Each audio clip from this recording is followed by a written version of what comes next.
ఓం గణానాం త్వా గణపతిగం హవామహే కవిం కవీనాముపమశ్రవస్తమం జ్యేష్ఠరాజం బ్రహ్మణాం బ్రహ్మణస్పత ఆనః శృణ్వన్నోతిభిः सीदसादनां प्रणो देवी सरस्वती वाजेभिर्वाजिनीवती गणेशाय नमः सरस्वत्यै नमः श्रीगुरुभ्यो नमः हरि ओम् ఓం శాంతి శాంతి శాంతి.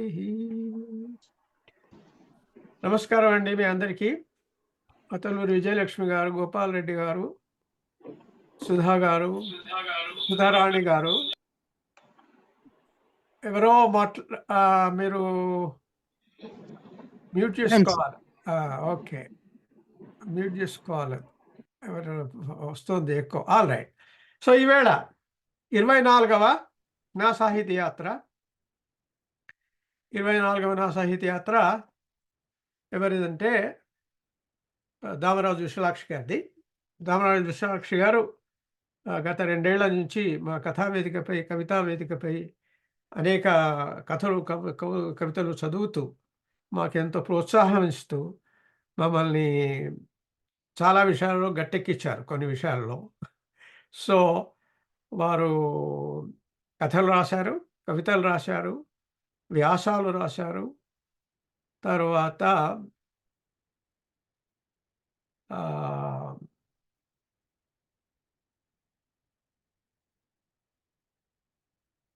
వీరి పోస్టరు 24 నా సాహితీ యాత్ర మేము మీకు చూపిస్తానైతే, చూపిస్తే బెస్ట్ ఏమో.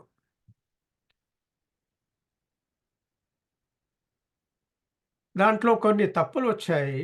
అయితే నేను వాటిని కరెక్ట్ చేశాను. ఆ తప్పులు ఎక్కడ వచ్చాయంటే, ఒక కొటేషన్లో సద్విద్యను చేర్చి సంస్కృతిని చాటు విధేయత గల విద్యార్థులిప్పుడు కంటికి కనరారు కర్మమది ఏమో అనేటువంటి కొటేషన్లో కొన్ని తప్పులు వచ్చాయి. సో వాటిని కరెక్ట్ చేశాను నేను. సో ఆ సమస్య తీరిపోయింది. విశాలాక్షి గారు కథలు రాశారు.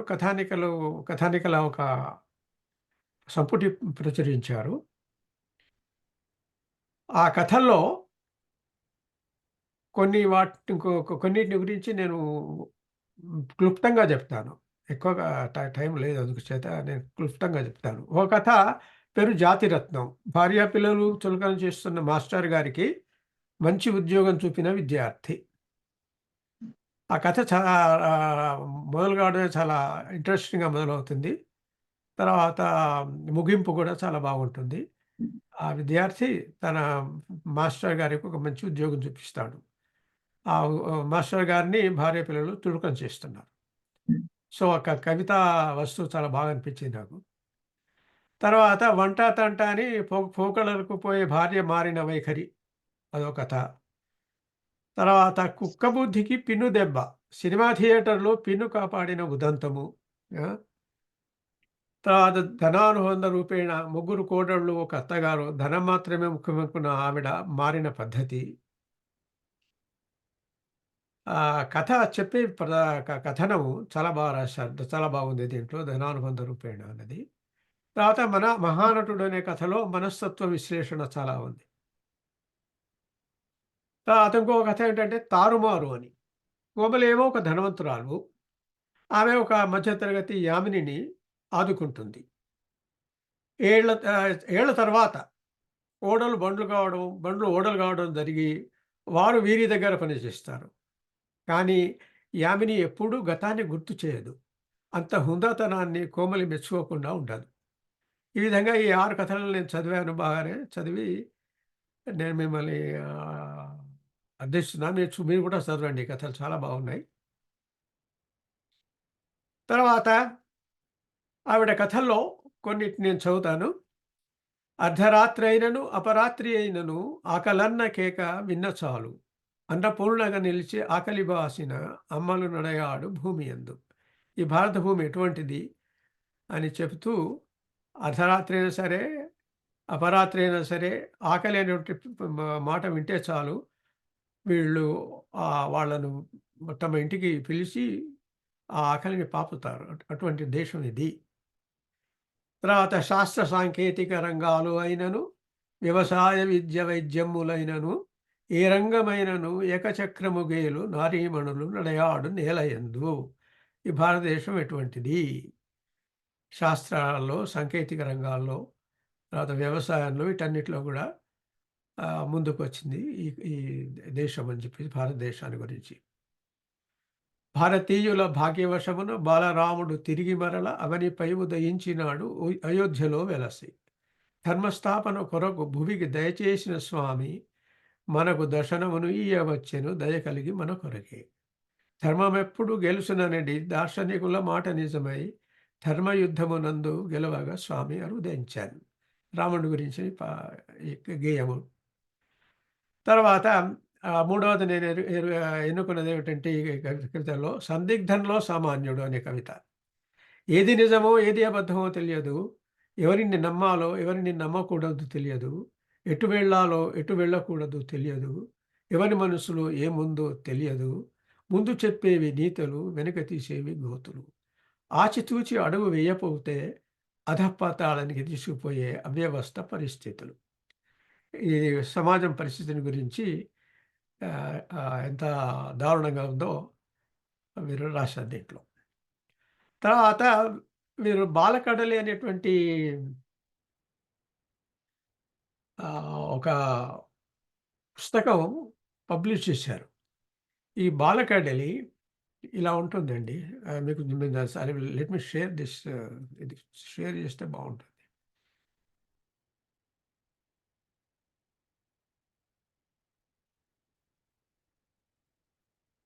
నేను షేర్ చేస్తాను ఈ స్క్రీను.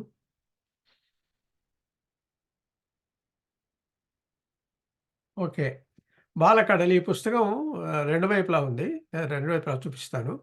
'బాలకడలి' దీంట్లో పిల్లల కోసమని కవితలు, తర్వాత ఆవిడ తన జీవితం చాలా వరకు పిల్లలతోని గడిపారు. తర్వాత ఈ 'బాలకడలి' పుస్తకం దామరాజు విశాలాక్షి. ఇది 2 ముఖ చిత్రము. తర్వాత ఇదేమో వెనక చిత్రము. తర్వాత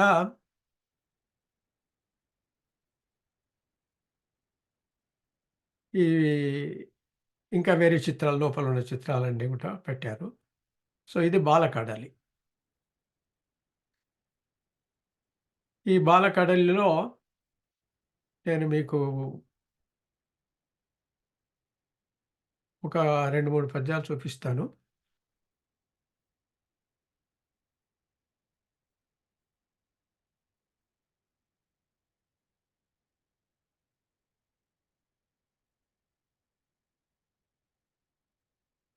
ఓకే. ఇది కనిపిస్తుందా మీకు 'గురువులు' అన్నది? 'గురువులు' అనేటువంటి ఒక కవిత.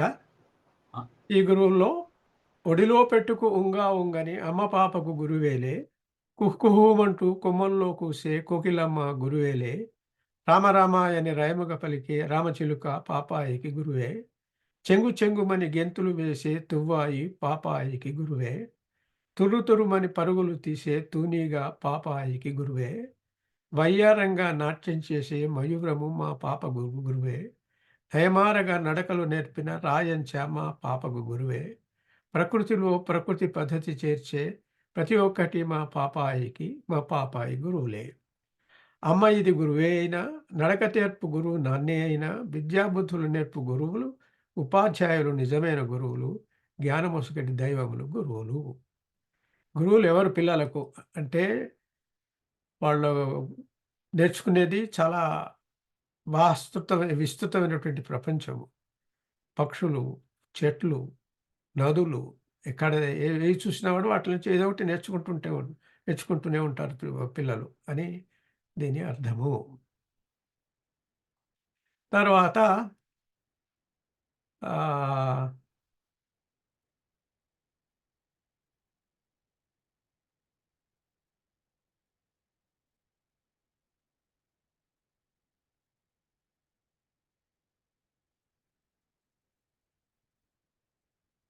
వ్యాసాల్లో నేను కొన్ని 4 ఐటెమ్స్ సెలెక్ట్ చేశాను. చదివించి మీకు చదువుతాను. మీకు చదివి వినిపిస్తాను. వ్యాసాల్లో 4 అంశాలేమిటంటే, ఒక అంశమేమో మాతృభాషలో మాట్లాడితే, చదివితే వెనకబడిపోతామనే ఒక బలీయమైన భావన మన యువతను ఆక్రమించుకుంది. ఈ ఈ భావనతో తెలుగు భాషకు చాలా హాని జరుగుతున్నది. తెలుగు భాషను చదవడము, నేర్చుకోవడము, మాట్లాడడము జరగడం లేదు. తెలుగు భాషలో పుస్తకాలు చదవడం జరగడం లేదు చాలా ఎక్కువగా. దానికి కారణం తెలుగులో మాట్లాడితే మనకు ఉద్యోగాలు రావు. తెలుగులో మాట్లాడితే మనకు డబ్బు దొరకదు. ఇటువంటి వెనకబడిపోతాం అనేటువంటి ఒక బలీయమైన భావన మన యువతను ఆక్రమించుకుంది. సో, దీని గురించి విశాలాక్షి గారు చాలా విస్తృతంగా పరిశోధన చేశారు. అయితే మరి ఏం చేస్తాం మనం దానికి? మాతృభాషలో మాట్లాడడాన్ని ఏ విధంగా మనం ప్రోత్సహించగలుగుతాం? అనేటువంటి విషయం మీరంతా కూడా ఆలోచించవలసి ఉంది. సో, ఆవిడ చాలా ఈ ఎంత గంభీరమైనటువంటి ఆహ్, విషయం ఇది. మాతృభాషలో మాట్లాడితే, చదివితే వెనుకబడిపోతామనే ఒక బలీయమైన భావన మన యువతను ఆక్రమించుకుంది. ఇది తీసేయాలి. రెండవ అంశం వారు చెప్పిందేమిటంటే, వేదకాలమున ఏకజాతిగా వర్ధిల్లిన మానవజాతి క్రమక్రమముగా స్వార్థంతో, రాజకీయ భక్తులతో, రాజ్య వ్యామోహంతో, అధికార మదంతో పాలించు దురవస్థకు చేరి, వర్గములు వర్ణములుగా, వర్గములుగా, కులము మతముగా విడిపోయి, భిన్నత్వంలో ఏకత్వాన్ని కలిగి ఉన్న భూమిని కూడా చిన్నాభిన్నం చేసే స్వరూప స్వభావాలు మార్చివేసింది. ఇది నిజమే గదా! వేదకాలంలో ఒక విధంగా ఉండేది. ఇప్పుడు ఒక విధంగా ఉన్నది. వేదకాలంలోనే బాగుండింది. ఇప్పుడంత బాగా లేదు.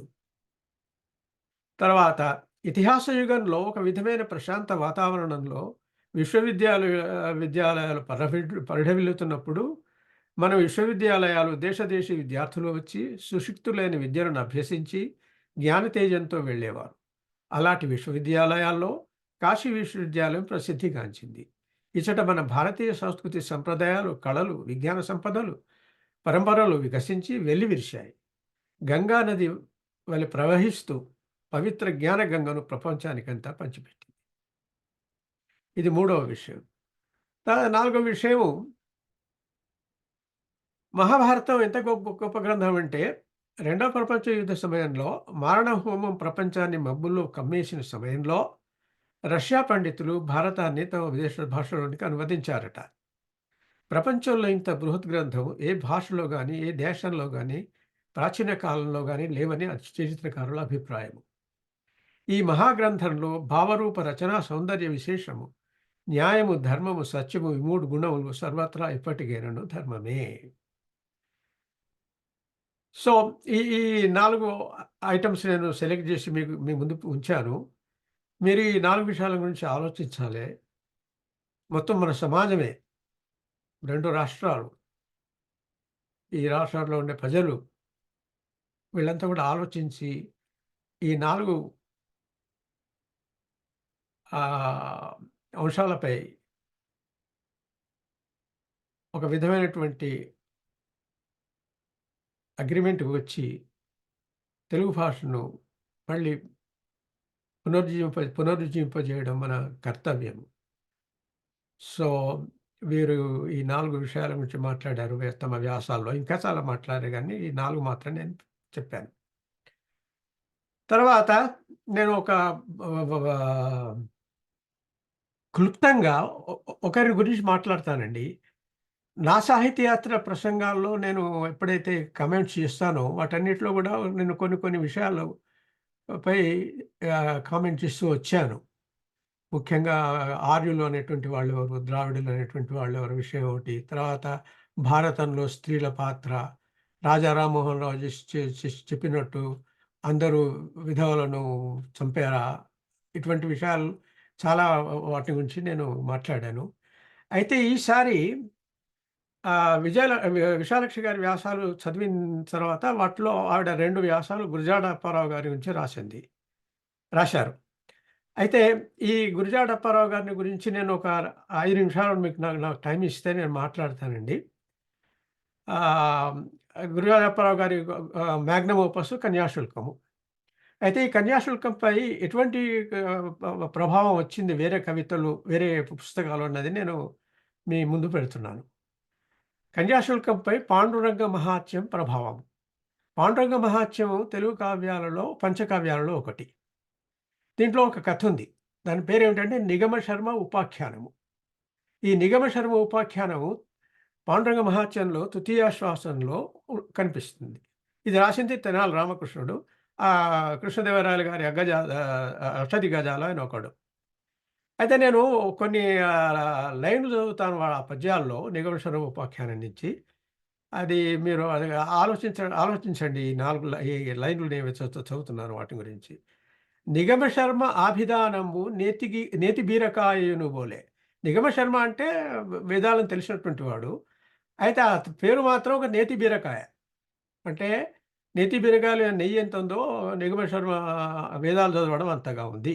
అంటే నిగమ శర్మ యొక్క క్యారెక్టర్‌ని గురించి చెప్తున్నాడు రామకృష్ణ రామకృష్ణ అదే తెనాలి రామకృష్ణ గారు.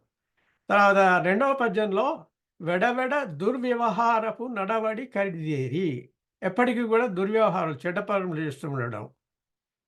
తర్వాత మూడవదేమిటంటే తాత ముత్తాతల తండ్రుల తరతరము విత్తముడిపోయే. తాత ముత్తాతల ఆస్తులను పాడు చేయడము. తర్వాత దినవెచ్చమునకై తన మేనగల సొమ్ము కుదువవైచి. ప్రతిరోజు కూడా తన శరీరం మీద ఉన్నటువంటి ఏదో ఒక నగను అమ్మేసి తినడం మొదలుపెట్టాడాయన. తర్వాత తన చెలులిండ్ల యందు త్రావుడు త్రావుసింటికెన్నెడున్ జనక. ఎప్పటికీ మిత్రుల ఇండ్లలో ఉండి తాగడం, తర్వాత ఇంటికి పోకపోవడం. తర్వాత మితి గడచిన రుణదాతలు వెతపెట్టక ఊరు సొరక. ప్రతి ఊరు నుంచి ఒక ఊరు నుంచి ఇంకో ఊరికి పోవడం జరుగుతుంది. అయితే ఈ నిగమ శర్మ లాంటి వాడు మీకేమైనా తెలుసా? కన్యాశుల్కంలో ఆహ్, గిరీశం ఇలాంటి వాడే. అయితే చాలామంది ఏమంటారంటే గిరీశం చాలా గొప్ప క్యారెక్టరు. గురజాడ గారు కనిపెట్టారు ఈ క్యారెక్టరు అని. కానీ ఇటువంటి క్యారెక్టర్ ఆల్రెడీ ఉండింది మన దగ్గర 400 ఏళ్ల కింద పాండురంగ మహాత్యంలో నిగమ శర్మ అని. సో, అది మీ ముందు పెడదామని నేను అనుకున్నాను. తర్వాత కన్యాశుల్కంపై మృచ్ఛకటిక ప్రభావం. మృచ్ఛకటిక అనేది ఒక నవల నాటిక శూద్రకుడు రాశాడు సంస్కృతంలో. అది దాంట్లో వసంతసేన అనేటువంటి ఒక క్యారెక్టర్ ఉంది. అయితే కన్యాశుల్కంలో సౌజన్యరావు పంతులు గారంటారు. ఏమిటంటే మధురవాణి వసంతసేన లాంటిది. నేను అనుకున్నానేమిటంటే మామూలు కవుల ఊహ లోపలనే ఉంటుందేమో ఈ వసంతసేన. కానీ నిజంగా మధురవాణి వసంతసేన లాంటిదే అని. అంటే ఈ 2 ముఖ్యమైనటువంటి క్యారెక్టర్స్ ఏవైతే ఉన్నాయో కన్యాశుల్కంలో, ఆ రెండిటికి గూడా ఒక ఒరిజినల్ ఉండింది ముందే. సో, అది నేను మీ ముందు పెడదలుచుకున్నాను. సో, ఇటువంటి చాలా ఉన్నాయి గురజాడ అప్పారావు గారి గురించి మాట్లాడడానికి.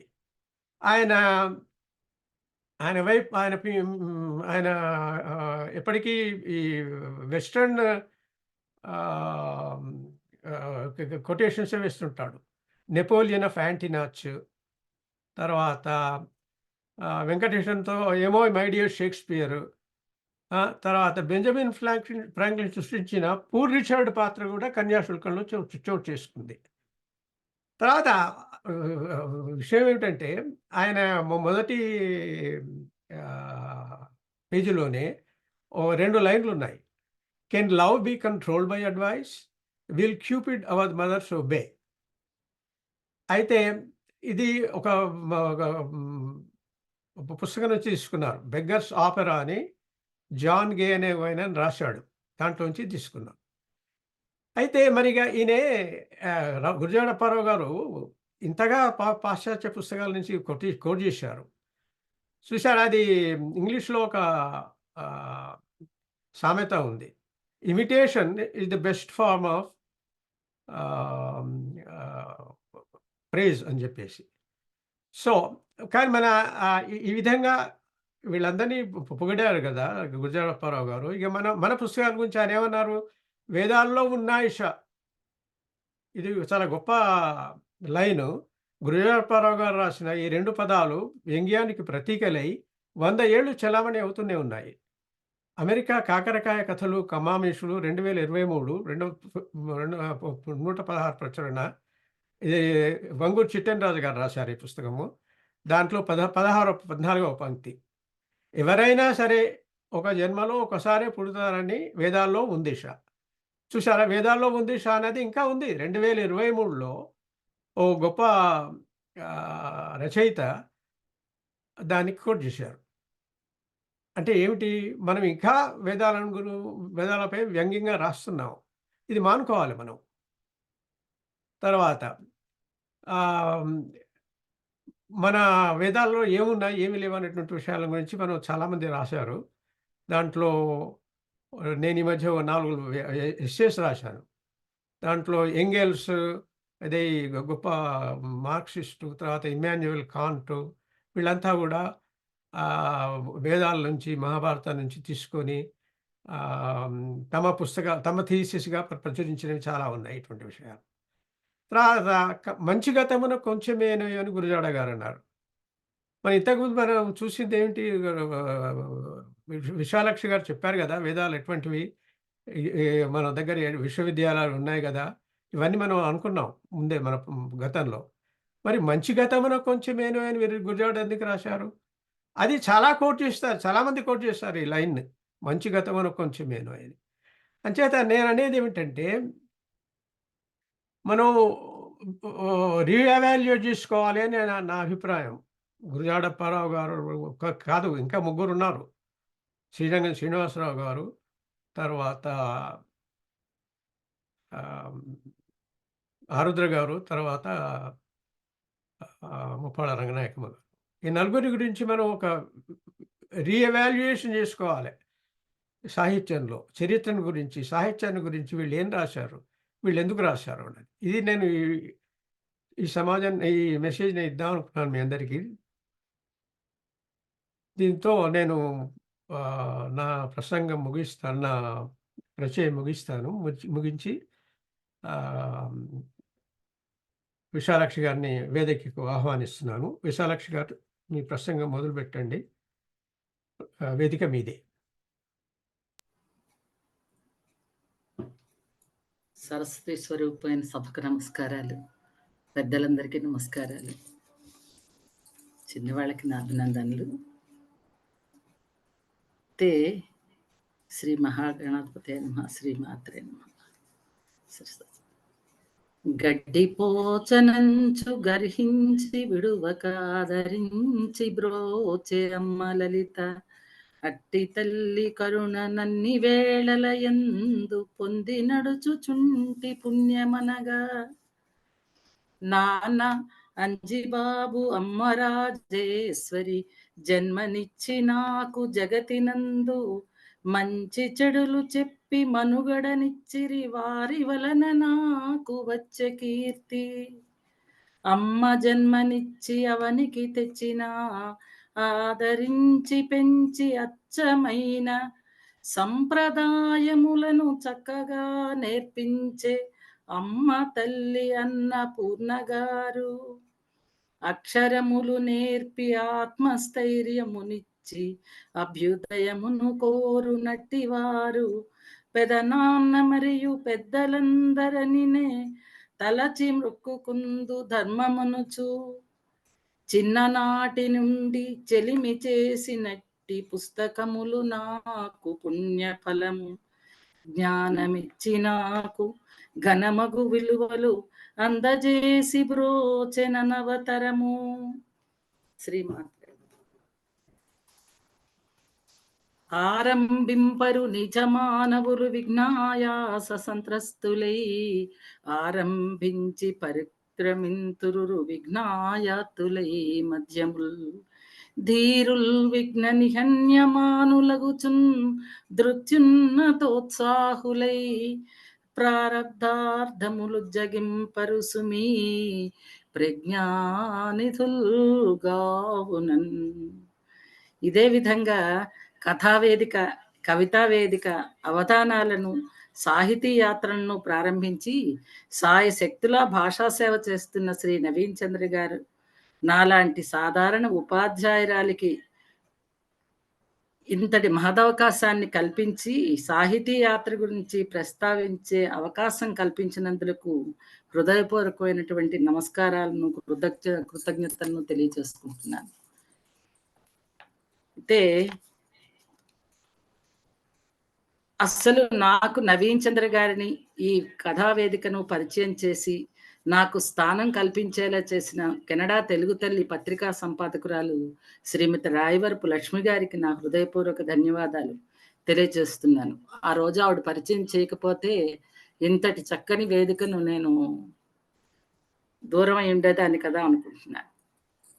ఇక నా సాహితీ ప్రస్థానంలోకి వస్తే ఏ యాత్రకైనా చక్కగా సహకరించి సవ్యంగా నడిపించేది కుటుంబ నేపథ్యం. నాకు చక్కటి కుటుంబ నేపథ్యం సంస్కారాలతో పాటు సాహిత్యాభిలాషను కూడా పంచింది. నిత్య కళ్యాణం పచ్చతోరణంలా వెలుగొందిన నా పుట్టిల్లు సంప్రదాయాలకు, సదాచారాలకు, మమతలకు, మానవత్వానికి నట్టిల్లు. ఇటు పుట్టిల్లు, మెట్టిల్లు రెండు నాకు సమానంగా ఈ ఆచార వ్యవహారాల్ని, సంప్రదాయాల్ని, సదాచారాల్ని నాకు నేర్పించాయి. అరుగులన్నిటిలోని ఏ అరుగు మేలు, పండితులు నివసించు మా మేలు అరుగు మేలు అన్నట్లు మా ఇంటి ముందు పెద్ద అరుగు విజ్ఞానాన్ని, విషయ పరిజ్ఞానాన్ని పెంపొందించింది. పెరటిలో ఉండే పెద్ద పశువుల శాల జీవకారుణ్యానికి నిలయంగా ఉండేది. ఇక ఇంటి ముందు పూల తోట, పెరట్లో పెద్ద తోట ప్రకృతి ప్రసాదించిన వరాలను కాపాడుకోండి అని చెప్తున్నట్లుండేవి. మా ఊరు ఆత్మీయతను, అనుబంధాన్ని, ఆత్మవిశ్వాసాన్ని నాకు అందించింది. ఆ వాతావరణం కవిత్వం రాయాలనే కాంక్షను నాలో పాదుకొల్పింది. నేను పుట్టి పెరిగిన ఊరు అప్పుడు బొబ్బిలి తాలూకాలో, ప్రస్తుతం విజయనగరం జిల్లాలో ఉన్న కోరపు కొత్తవలస అనే ఒక కుగ్రామం. మా ఊరు పక్కన నదులు గాని, సముద్రాలు గాని, ఏర్లు, గడ్డలు గాని, ప్రసిద్ధ క్షేత్రాలు కానీ ఏమీ లేవు. వర్షాధారం భూములు.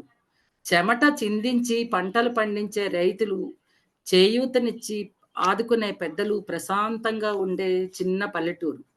నా సాహితీ యాత్ర ఒక విధంగా చుట్టూ కొండలు, గుట్టలు, చెరువులు, చెట్టు చేమలతో పచ్చని పంట పొలాల మధ్య పరిఢవిల్లింది. వాటిని చూస్తూ పరవశించిపోతూ పెరిగిన పరిస్థితుల్లోంచి ఉత్పన్నమైంది నా కవిత్వం. ఆ శ్రమజీవుల యథార్థ గాథలు, జీవితాలను చూస్తూ రాసుకున్నవే నా కథలు. దానికి తోడు కుటుంబ నేపథ్యం. అయితే పొలాల్లో పనిచేస్తూ పాడుకుంటున్న జానపదులు, పశువులు కాస్తూ పెద్దగా గొంతెత్తి రాగయుక్తంగా పద్యాలను ఆలపించేవారు, ఇంటింటికి తిరిగి బుర్రకథలు, హరికథలు, బోనాల కథలు వినిపించే కళాకారులు, ఇలా విసురుతూ, దంచుతూ అనేక సందర్భాల్లో స్త్రీలు పాడే పాటలు, భజన పాటలు, భక్తి పాటలు నాలో రాయాలన్నటువంటి కోరికకు బలీయంగా బాసటగా నిలిచాయి. వెన్నెల రాత్రి వాకిట్లో పట్టుమంచం మీద పడుకుని వినీలాకాశంలో మబ్బుల్ని చూస్తూ మెరుస్తున్న నక్షత్రాలను చూసి మురిసిపోతూ ఉంటే అందులో సప్తర్షి మండలాల్ని, పాలపుంతల్ని చూపెడుతూ సైన్స్ చదువుకుంటున్న అన్నయ్య కొత్తగా తను చదువుకుంటున్న విషయాల్ని, కనిపెడుతున్న విషయాల్ని అన్నిటినీ చెప్తూ ఉండేవాడు. పురాణ కథలు చదువుకున్న అక్కయ్య వేరేగా కథలు చెప్పేది. ఇవన్నీ విని తన్మయత్వం పొందినటువంటి బాల్యం. అలాగే అడుగడుగున అమ్మమ్మ ఎంతటి చక్కని సామెతల్ని, జాతీయాల్ని ప్రయోగించేది. ఆవిడ ఎప్పుడూ ఏదో ఒకటి పాడుతూ, ఏవో శ్లోకాలు చదువుకుంటూ అలాగ తిరుగుతూ ఉండేది. నిత్యం ఆవిడ నోటంట అసలు ఏదో ఒకటి అలాగ మంచి అలా పాడుతూనే ఉండేది. లేకపోతే చదువుతూనే ఉండేది. లేకపోతే బోధిస్తూనే ఉండేది. కంఠస్థం చేసినటువంటి చిన్న చిన్న పద్యాలు చూస్తే నేనెప్పుడైనా ఇలా రాయగలనా అని చెప్పి చాలా సార్లు అనుకునేదాన్ని. ఇక్కడ ఉభయ సంధ్యల్లో ఇంట్లో వాతావరణం, అనుష్ఠానాలు, అమ్మమ్మ పూజలు, వ్రతాలు, సంస్కృతి, సంప్రదాయాల పట్ల చక్కని గౌరవాన్ని కలిగించి దోహదపడ్డాయి. ఇక ఈ వాళ్ళు ఉపయోగించేటువంటి పదాలు, జాతీయాలు, వాళ్ళ భాష అవి తాలూకా విలువల తాలూకా విశ్వరూపాన్ని చూపెడుతూనే ఉన్నాయి ఇప్పటి వరకు. పెద్దవాళ్ళు పాడుకునే కీర్తనలు, వీధి అరుగు మీద కూర్చొని పాడుకునే తత్వాలు, అదే బాణీలో చిన్న చిన్న గేయాలు, పాటలు రాయడానికి నాకు ప్రేరణ కలిగించాయి. ఇక లాలిపాటలు, జోలపాటలు చెల్లిని, తమ్ముడిని పడుకోబెడుతూ పాడేటప్పుడు వింటూ వస్తే, ఇంటికొచ్చిన సంగీతం మాస్టర్ కూడా పాడే పాటలు, ఇలాంటి పాటలు రాయగలనా అనుకునేదాన్ని. అసల అది ఇప్పటికి కూడా దుర్లభమే. కాకపోతే వాళ్ళంతా గొప్ప వాగ్గేయకారులని గాని, ప్రసిద్ధమైనటువంటి కవులని గాని, అన్నమాచార్యులు గాని, మన త్యాగరాజ స్వామి వారు గాని, స్వామి ముత్తుస్వామి దీక్షితారు అంతటి వాళ్ళ తాలూకా మహనీయుల తాలూకా గొప్పతనం గాని, సాహిత్యంలో ఉండే ఔచిత్యం గాని ఆ రోజుల్లో అంతగా తెలీదు. ఇప్పటికైనా పూర్తిగా తెలిసిందని కాదు గానీ, చదువుకుంటూ ఉంటే చాలా నా అల్పజ్ఞానానికి నేను చాలా సార్లు అనుకునేదాన్ని. ఏవో చిన్న చిన్న కథలవి చదువుకోవడమే గానీ, అంత సాహిత్యం నికిడి జ్ఞానం మాత్రమే. అయితే అమ్మ మాత్రం ప్రాచీన సాహిత్యాన్ని, ఆధునిక సాహిత్యాన్ని ఔపాసన పట్టారు. నాన్నకి లోకజ్ఞానం ఎక్కువ. చిన్నాన్న కథలు, కవిత్వాలు రాస్తుండి పిల్లలతో పిల్లాడిలా కలిసిపోయేవారు. అన్నయ్యలు, అక్కయ్యలు తీరిక దొరికినప్పుడల్లా చదువుతూనే ఉండేవారు. ఆ తర్వాత తమ్ముడికి, చెల్లికి ఏవో నేర్పిస్తున్నటువంటి పాటలు, పద్యాలు వింటూ ఇలాగా బాల్యం ఆ వాతావరణంలో సాగింది. 6వ తరగతిలో పద్మాక్షి అనే ఒక స్నేహితురాలు మా అన్నయ్య కవిత్వం రాస్తారు. నేను కూడా చూడు చిన్న కవిత్వం రాశానని చదివి వినిపించింది. సరే నేను కూడా రాశాను అని చెప్పి, ఎగురుతున్న పక్షులు చూడు, ఈదుతున్న చేపలు చూడు, పూస్తున్న పువ్వులు చూడు, మేస్తున్న ఆవులు చూడని ఏదో ప్రాసగా రాశాను. 4 వాక్యాలు రాసి చూపెడితే, "నీ బొంద చివరిని చూడు, చూడు అన్నంత మాత్రాన అది కవిత్వం అయిపోదు" అని చెప్పి నన్ను గేలి చేసింది. చేస్తే అప్పుడు చాలా ఏడుస్తూ కూర్చున్నాను. అయ్యో! కవిత్వం రాస్తే ఇంకా ఇలా అందని. కొంతకాలం కవిత్వం జోలికి పోలేదు. తర్వాత పాఠశాల మ్యాగజైన్ కోసం ఏవో చిన్న చిన్న కవితలు రాసేదాన్ని. పాఠశాలలో నిర్వహించే వ్యాసరచన పోటీలు, పద్య పఠనం, అల్లికలు, కుట్లు, రంగులు ప్రతి దానిలోని పాల్గొనాలనే ఉత్సుకత అన్నిట్లోని పాల్గొని బహుమతులు పొందడానికి వాటికి స్ఫూర్తిదాయకంగా ఉండేవారు. నాకన్నా ముందు చదువుకున్న అన్నయ్యలు, అక్కయ్యలు. అయితే చిన్నన్నయ్య అన్నిట్లో ఫస్టొచ్చేవాడు. అతన్ని చూసి నేర్చుకో, శ్రద్ధగా చదువుకో అని ప్రతి వాళ్ళు చెప్పేవారు. ఆఖరికి ఆ స్కూల్ అటెండర్ కూడా మీ అన్నయ్యని, అక్కయ్యని చూసి నేర్చుకో. అన్నయ్య ఎప్పుడు స్కూల్ ఫస్ట్ వస్తారు వాళ్ళు. నువ్వెప్పుడు కథలు, కబుర్లు అనుకుంటూ తిరుగుతావమ్మా. మీ నాన్నగారు పరువు తీయకు. ఈ స్కూల్ ప్రెసిడెంట్ గారాయన అని చెప్పి అతను కూడా అనేవాడు. అప్పుడు చాలా దుఃఖం వచ్చేది. స్కూల్ లైబ్రరీ నుండి పుస్తకాలు తెచ్చుకుని మడిగట్లపై నడుస్తూ కూడా చదువుతూ ఉంటే, అలా నడుస్తూ చదువుతూ ఉంటే కళ్ళు పోతాయని అన్నయ్య, ఫ్రెండ్స్ వెక్కిరించేవారు. ఇలా ఆ నేపథ్యంలో దసరా పద్యాలు పాడుతూ ఇంటింటికి తిరిగేవాళ్ళం. ఆ మిగతా పిల్లల్ని కూడా చూసి దసరాకు వస్తమని విసుగెసలు పడక, ఏదయ్యా మీదయా మా మీద లేదు ఇలా అయ్యవారికి చాలు 5 వరహాలు, పిల్లవారికి చాలు పప్పు బెల్లాలనే దానిలో నేను 8దో తరగతి చదువుతున్నప్పుడు అనుకుంటాను. శ్రీరస్తు శుభమస్తు జయోస్తు నీకు చదువుల తల్లి స్వాగతం నీకు అని ఒక చిన్న గేయం రాసుకున్నా. అన్నయ్య చదివాడు. అన్నయ్య చదివి దాన్ని చూసి చాలా అతను మన ఇప్పుడు సభాముఖంగా చెప్పొచ్చో చెప్పకూడదో గానీ, మన గోపాలకృష్ణ గారిలాగా చాలా ప్రూఫ్ రీడింగ్ అవి చేసేవాడు. చదివిన దానిలో అక్షరాలన్నిటిని వాటి దోషాల్ని పట్టుకుని చిన్నన్నయ్య ఇప్పుడు అతనున్నారు అమెరికాలో ప్రస్తుతం. చూపెట్టి "నువ్వు కవిత్వం రాయడం కాదు, ముందు అక్షర దోషాలు లేకుండా రాయడం నేర్చుకో" అని పడి నవ్వాడు. అందులో చెప్తే అప్పుడు మళ్ళీ తర్వాత ఇంకా రాయడం మానేసి కొన్నాళ్ళ పాటు కేవలం నోట్ పుస్తకాల్లో మాత్రమే రాసి దాచుకుంటూ ఉండేదాన్ని. ఒకసారి మా కుటుంబం డాక్టరు మా మామయ్య గారు అవుతారు. డాక్టర్ వైవి సుధాకర్ రావు గారని. ఆయన నా నోట్ పుస్తకంలో గేయాలు చూసి "అబ్బో! కవిత్వం రాస్తున్నావే! బాగా రాస్తున్నావమ్మా రాయని" ప్రోత్సహించారు. సరే తర్వాత కొన్ని పుస్తకాలు నాకిచ్చారు. ముత్యాల సరాలు, కరుణశ్రీ, ఉదయశ్రీ, జంజాల పాపయ్య శాస్త్రి గారి కవిత్వాన్ని, నాళం కృష్ణారావు గారి గేయ కథలు, ఇలా చిన్న చిన్న బాల సాహిత్యాన్ని వాటిని ఇచ్చి నువ్వు చదువుతూ ఉండని, ఎప్పుడూ చదువుతూనే ఉండాలని హితోపదేశం చేశారు. అలా చిన్న చిన్న గేయాలు, పాటలు రాసేదాన్ని. అందుకే కృతజ్ఞతాపూర్వకంగా నేను రాసుకున్న బాలకడలి గేయ సంకలనాన్ని నా మొదటి గురువు డాక్టర్ యల్లాప్రగడ సుధాకర్ రావు గారికి అంకితం చేశాను. అయితే ప్రాథమిక పాఠశాల విద్య మా మా ఊర్లో 5వ తరగతి తోటే ఉండేది. అయితే 5వ తరగతి నుండి 10వ తరగతి వరకు 4 కిలోమీటర్లు అలా నడిచి వెళ్ళవలసొచ్చేది. అక్కడికి వెళితే నేను 10వ తరగతికి వచ్చేసరికి మా ఊరు నుండి ఆడపిల్లలు వెళ్ళేవాళ్ళు ఒక్కళ్ళు కూడా లేకపోవడంతో మా నాన్నగారు నన్ను స్కూల్ మాన్పించేయడానికి నిశ్చయించుకున్నారు. అది నాకు పెద్ద ఆశనిపాతం అయింది. హాయిగా మన ఊర్లో హై స్కూల్ ఉంటే ఇక్కడ చదువుకునేదాన్ని కదా అని ఏడ్చాను మా అమ్మమ్మ దగ్గర. అమ్మమ్మ అన్నారు, "అంతవరకు ఇంటి పట్టున ఉండి హాయిగా వ్యవసాయం చేయించే మీ నాన్న, నువ్వు మీ అమ్మ కడుపులో పడింది మొదలు సామాజిక సేవ అంటూ ఊళ్ళు పట్టుకొని తిరగడం మొదలుపెట్టాడు. అదిగో ఆ మరడాన్‌లో జమీందారు గారి వేసవి విడిది తోటను హై స్కూల్‌కి ఇప్పించడం కోసం చాలా తిరిగాడు. ఎంతో మంది పెద్దవాళ్ళతో కోసం రాత్రనక, పగలనక తిరిగి మొత్తం చుట్టుపక్కల గ్రామాల పెద్దలందరినీ కలిసి కోటను హై స్కూల్‌గా మార్చారు. దానికోసం మన తాటి పెండిలన్నీ తరలించాడు. ఆఖరికి ఇంట్లో ఉన్న ఫర్నిచర్ కూడా హై స్కూల్‌కి అప్పజెప్పాడు. మరి కొందరు మన ఊరు వాళ్ళు ఈ ఊర్లో పెట్టొచ్చు కదా అని అడిగితే ఇక్కడ సదుపాయాలు లేవు అని చెప్పాడు. అన్నీ బాగానే ఉన్నాయి. ఇప్పుడు తన పిల్లను ఆ ఊరికి చదువుకు పంపనంటున్నాడు. ఏమైనా నీకు సరస్వతి కటాక్షం ఉన్నట్లయితే చదువు అవుతుంది. లేదా అంటే లేదు. అమ్మవారి అనుగ్రహం ఉండాలి అంది. ఆ మాట నిజమైంది. నేను అప్పటి నుండి నా చదువు కోసం పోరాటం సాగిస్తూనే వచ్చాను. 10వ తరగతి పూర్తి చేశాక మీ ఇష్టం. జాగ్రత్తగా వెళ్ళొస్తుంది. దాన్ని స్కూలుకి పంపండి అని మా అక్క ఆడపడుచు నాన్నతో వాదించి, నన్ను ఆ గండం నుండి గట్టెక్కించి 10వ తరగతి పూర్తి చేసేలా చేసింది.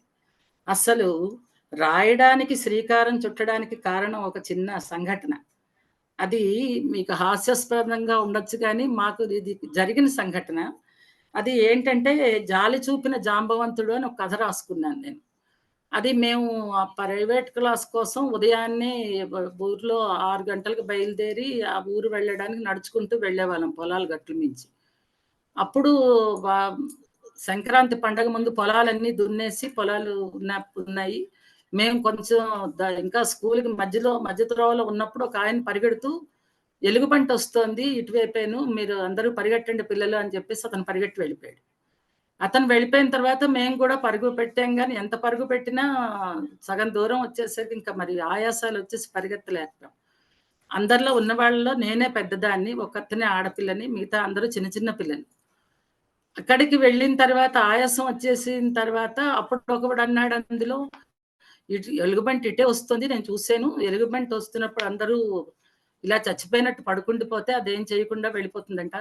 అంచేత అని చెప్పేసి చెప్పాడు. చెప్తే అందరం ఆ దుక్కుమడిలో పడుకుండిపోయాం వరుస మీద. అది తర్వాత అలా పడుకున్నాం. ఎంతసేపటికి ఎలుగుబంటి లేదు, ఏం లేదు. ఇంకో ఆయన వెళ్ళిపోతూ ఆ తోవంట, "ఇదేంటి ఎందుకలా పడుకున్నారు పిల్లలు" అని అడిగాడు. అడిగితే, "ఇలా ఎలుగుబంటి వస్తున్నాదని చెప్పారంట. అదేనాడో వెళ్ళిపోయింది ఆ కొండల వైపు. లేచి వెళ్ళిపోండి స్కూలుకన్నాడు." అంటే వెళ్ళి బట్టలు దులుపుకొని స్కూలుకెళ్ళిన తర్వాత హెడ్ మాస్టర్ అడిగారు, "ఎందుకు లేట్ అయిందంటే" చెప్పాం. అప్పటి నుండి మొత్తం ప్రైవేట్ క్లాసులు క్యాన్సిల్ చేయించి పిల్లలకి మధ్యలో ఎప్పుడు వాళ్ళొస్తే అప్పుడు మీరు డౌట్లు క్లియర్ చేయండి అని చెప్పారు. ఆ సంఘటనని మొట్టమొదట అది చెప్పవలసిందేంటంటే, ఆ సంఘటనను నా మొదటి కథగా రాసుకున్నాను. చిన్న బాలల కోసం. కానీ ఆ కథని ఎవరికీ చదివి వినిపించలేదు. ఈ మొదటి గేయంలాగే నవ్వుతారు, ఆట పట్టిస్తారని దాన్నలా నాలోనే దాచుకున్నాను. ఇలా ఆ తర్వాత 10వ తరగతి అయిపోయిన తర్వాత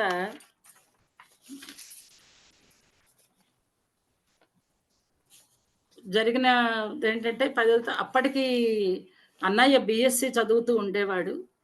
నాన్నగారు ఇక స్కూలు 10వ తరగతి అయిపోయింది కదా! ఇంకా పాఠశాల మాన్పించిస్తాను అన్నారు. నేను ఇంటర్మీడియేట్ జాయిన్ అవుతానని నేను చాలా ఏడ్చాను. ఏడ్చినప్పుడు ఆయన చెప్పినదేంటంటే, "మగపిల్లాడు వాడిని హాస్టల్ రూమ్‌లో పెట్టి చదివించుతాము. నిన్ను ఆడపిల్లని పెట్టాలంటే ఇప్పుడు అనుకూలమైన పరిస్థితులు లేవని." ఎంత చెప్పినా నాకు ఉద్వాసన అయిపోయింది 10వ తరగతితో. ఇంకా ఆ తర్వాత నాకు చదువు మీద ఆసక్తి విపరీతంగా ఉండడం. ఇది ఈ మధ్య కాలంలో జరిగిందేంటంటే, నాకు మొదటి నుండి చదువుకునే వాళ్ళంటే విపరీతమైన ఆరాధనా భావం. ముఖ్యంగా పీహెచ్‌డీ చేసిన వాళ్ళన్నా, ఐఏఎస్ చేసిన వాళ్ళన్నా నాకు ఒక ప్రత్యేకమైన అభిమానం ఉండేది. అది అందులో ఆడవాళ్ళు చదువుకున్నారు. వాళ్ళు చదువుకుంటున్నారంటే నాకు ఎంత ఆరాధనా భావం అంటే, మాకు నేను ఏడవ తరగతి చదువుతున్నప్పుడు మా పాఠశాలకి డాక్టర్ వనజాక్షి గారు అని వచ్చారు ఆవిడ. ఆవిడ ఇన్స్‌పెక్షన్‌కొచ్చారు. వచ్చి అందరిని పద్యాలవి చదవమన్నారు. నేను భాగవతం నుంచి శ్రీకృష్ణ లీలల్లో కొన్ని పద్యాలు చదివాను. అందులో కనియన్ కృష్ణుడు స్వాధునీరము మహా గంభీరమున్ పద్మకో కనదాస్వాద వినోదమోద మద భృంగద్వంద జంకారమున్ గన కల్లోల లతా వితాన విహరత్ కదంబ కోలాహల స్పనము విస్పారము మందవాయిజ ఘనాసారం బుకాసారమున్ అంటూ ఏదో పద్యం చదివితే ఆవిడ చాలా మెచ్చుకుని ఆవిడ రాస్తున్నటువంటి పెన్ను నాకు బహుకరించారు. అది నా మొట్టమొదటి బహుమతి. నేను చదువుకున్న పోతన్ మహాశయుడికి నమస్కారాలు తెలియచేసుకుంటూ, నాకు పోతన్ గారంటే చాలా ఇష్టం. అంచేత అలాగా ఇంకొక చిన్న అంటే హాస్యాస్పదంగా ఉంటుందేమో కానీ, ఐఏఎస్ కలెక్టర్ ఆవిడ ఒక ఎంక్వైరీ నిమిత్తం మా పాఠశాలకు వచ్చినప్పుడు ఆవిడని చూడడానికి కోసం అందరినీ పిల్లల్ని స్కూల్కి సెలవిచ్చి పంపించేశారు. నాకు ఐఏఎస్ వాళ్ళని చూడాలని బలీయమైన కోరిక. కాంపౌండ్ వాళ్ళని పక్కన నక్కి కూర్చుని జామ చెట్టు కొమ్మ ఎక్కి కూర్చున్నాను. ఆ గేట్ మ్యాన్ చూసుకోలేదు, గేట్ వేయిస్తాడు. ఈ లోపల కలెక్టర్ గారు వచ్చారు, లోపలికి వెళ్ళిపోయారు. ఆవిడని చూశాను, చాలా సంతోషించాక గేట్ మ్యాన్ చూసి అరిచాడు. అరిచేసరికి ఒక్కసారికి ఆ చిన్న కొమ్మ మించి కింద చూస్తే ఇంకొక కొమ్మ కూసుకుని కాలంతా గీల్చుకుపోయి మొత్తం రక్త ప్రవాహం అయింది. మా మామయ్య గారి దగ్గరికి ఆ డాక్టర్ గారి దగ్గర తీసుకెళ్ళి, మీ నాన్నగారు చూస్తే చంపిస్తారు, నువ్వు ఇలాంటి పనులు చేయకూడదని చెప్పి మా ఊరికి తోడిచ్చి పంపారు. చెప్పరాడం ఏంటంటే ఆవిడ కెప్టెన్ సుజాతారావు అనే కలెక్టర్ ఎంత ఇన్స్పైరింగ్ గా ఉండేదంటే, ఆవిడ చూసిన తర్వాత ఏదో బాగా చదివేసుకోవాలి, ఆవిడంత పెద్ద అయిపోవాలని కలలు కనేదాన్ని. అలాంటిది 10వ తరగతితోటే చదువు ఆగిపోవడంతో ఇంకా అసలు నా దుఃఖం వర్ణనాతీతం. ఆ పరిస్థితుల్లో ఎవరు చెప్పినా అవ్వలేదు. అప్పుడు పేపర్‌లో ఒక ప్రకటన చూసి ఈ హైదరాబాదు ఆంధ్ర సారస్వత పరిషత్ వాళ్ళ తెలుగు విశారద పరీక్ష కోసం నేను సిద్ధమయ్యాను. పోస్టల్‌లో అన్ని పుస్తకాలు తెప్పించుకుని. ఈ నేపథ్యంలో ఏంటంటే విస్తృతంగా చదివేవారు అమ్మ. ఆ చదవడం వల్ల అన్ని చుట్టుపక్కల గ్రంథాలయాల పుస్తకాలన్నీ తెప్పించేవారు. అలా శరత్ సాహిత్యం నుండి ఆవిడేమో ఆధునిక మంచి ప్రభావితం చేసే కవుల వరకు నవలలు, నాటకాలు అన్నీ చదివేవారు. ఆ చదవడం అప్పుడు ఆ పుస్తకాలు చదవడం, ఈ తెలుగు ఇతిహాసాలు అవి ఇంట్లో ఉండేవి. వీటిని చదివి వినిపించుకుని వాటిని చదవడం. ఇలా చదివితే పరీక్షలకి రాయవలసిన సమయం వచ్చేసరికి వాళ్ళు ఇక్కడ ఈ చుట్టుపక్కల ప్రాంతాల్లో ఎవరు రాసేవాళ్ళు లేరు. ఈ పరీక్ష రాసేవాళ్ళు కాబట్టి విజయవాడ వచ్చి మీరు ఆ పరీక్షలు రాయవలసింది అని పెట్టారు.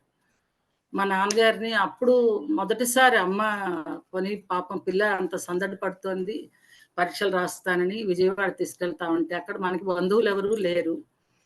దానికి తోడు ఆడపిల్లని రూముల్లో పెట్టి, లాడ్జీల్లో పెట్టి చదివించి పరీక్షలు రాయించినంత పరిస్థితి కాదు. నేను తీసుకెళ్ళను, అది నాకు ఇష్టం లేదు అంటే, పాపం ఏడుస్తోంది, ఇంత చదువుకుంది కదా అంటే, చదువుకున్న జ్ఞానం ఎక్కడికి పోదు, అంచేత ఏదో మంచి సంబంధం చూసి పెళ్లి చేసిద్దాం అని చెప్పి అక్కడ ఆపేశారు. పరీక్షలకి ఎంత 3 ఏళ్ల కోసం చాలా కష్టపడి చదివి రాత్రనక పగలనక అన్ని గ్రంథాలయాల నుండి పుస్తకాలు తెప్పించుకుని నోట్సులు రాసుకున్నది అక్కడితో ఆగిపోయింది. అప్పుడు విపరీతం ఏడుస్తూ ఉంటే బెనారస్ హిందూ యూనివర్సిటీలో పిహెచ్డి చేస్తున్న అన్నయ్య నా ఏడుపు చూడలేక, నువ్వు తప్పనిసరిగా నువ్వు బిఏ ఎంట్రన్స్ రాసి బిఏ పరీక్షకి నువ్వు తెలుగు ఎలాగే చదివేవు కదా, తెలుగు మెయిన్తో నువ్వు చేసుకో, నువ్వు డిగ్రీ చెయ్యు, నేను నీకు కోఆపరేట్ చేస్తానని అంతా చెప్పాడు. చెప్పి అతను మొత్తం యూనివర్సిటీతో కాంటాక్ట్ చేసి నాకు అంతా మెటీరియల్ అవి తెప్పించాడు. బిఏ ఎంట్రన్స్ రాశాను. ఇక్కడ ఒక సంఘటన నేను చెప్పుకోవాల్సింది ఉంది. ఆ బిఏ ఎంట్రన్స్ రాయడం కోసం అప్పుడు పెదనాన్నగారి ఇంటికి విజయనగరం వెళ్ళాం. పెద్దమ్మతో పాటు నేను అక్కడ లలిత ఒక పార్వతమ్మ గుడి అని ఒక దేవాలయం ఉంది. ఇది నా మనస్సుకి నాకు నిజం, అది విన్నవాళ్ళకి ఇలా ఉన్నా. అయితే ఆ పార్వతమ్మ గుడిలోకి వెళ్ళి అందరూ లలితా సహస్రం పారాయణ చేస్తున్నారు, నేను ఒక మూల కూర్చున్నాను.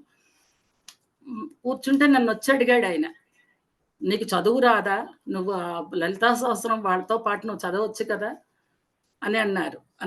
అని నా మొహంలోకి ఇలా చూసి ఒక లలితా సహస్రం పుస్తకం నా చేతిలో పడేసి, అమ్మ పాదాలు పట్టుకో, నీకు అన్ని విధాలా బాగుంటుంది అన్నారు. ఆయన ఉపాసకుడు. సరే, ఆ రోజు ఏదో కూడపలుకుని చదువుకున్నాను మెల్లగా. అక్కడి నుండి ప్రతిరోజు అలా చదువుతూ ఉండేదాన్ని. అంటే ఇప్పటి వరకు అలా చదువుకుంటున్నాను. కానీ ఎంత ఆశ్చర్యంగా నాకు మనసుకు అనిపించేది ఏంటంటే, వెంటనే నాన్నగారిలో మార్పు వచ్చి బిఏ ఎంట్రన్స్ రాయడానికి నన్ను ఆంధ్ర యూనివర్సిటీకి విశాఖపట్నం పంపడానికి మా పెద్ద మేనత్త ఇంటికి ఒప్పుకున్నారు. అప్పుడు పెదనాన్నగారి అమ్మాయి నేను వెళ్ళిన తర్వాత, ఆ తర్వాత పెదనాన్నగారు అతనికి తెలిసిన పెద్ద లెక్చరర్స్ పంపేవారు. ఆ పెదనాన్నగారి అమ్మాయి నేను కలిపి, మా చెల్లెలు నేను కలిపి చదువుకున్నాం. అలాగా ప్రథమ శ్రేణిలో ఉత్తీర్ణురాలినయ్యాను. బిఏ అయింది. తర్వాత ఎంఏ చేశాను. ఆ తర్వాత అన్నదమ్ముల సహాయంతో ట్రైనింగ్ కూడా పూర్తి చేసుకొని విజయనగరంలో ఒక పాఠశాలలో చేరాను. తర్వాత మహారాజా కాలేజీ అది ఆ ప్రస్థానం. అయితే డిగ్రీ కోసం నేను సంతోషంగా చెప్పుకోవాల్సిందేంటంటే, మా ఊర్లో డిగ్రీ చేసినటువంటి మొదటి ఆడపిల్లని నేనే. అక్కయ్య వాళ్ళు స్కూల్ ఫైనల్‌తో ఆపేసిన అంతటి చేసేవారంట. అయితే ఇక్కడ పిల్లలందరినీ చుట్టూ కూర్చోపెట్టుకుని, చిన్నప్పుడు అమ్మమ్మ పడుకోబోయే ముందు చెప్పే కథలు చెప్పేది. ఆవిడ చెప్పిన గాథా సప్తశతి కథలు, కాశీ మజిలీ కథలు ఇలా ఎక్కడెక్కడి నుండో ఏవేవో కథలు చెప్తూ ఉండేవారావిడ. అయితే కథలు రాయడానికి ప్రధానమైన కారణం ఇల్లు వాతావరణం ముఖ్యంగా.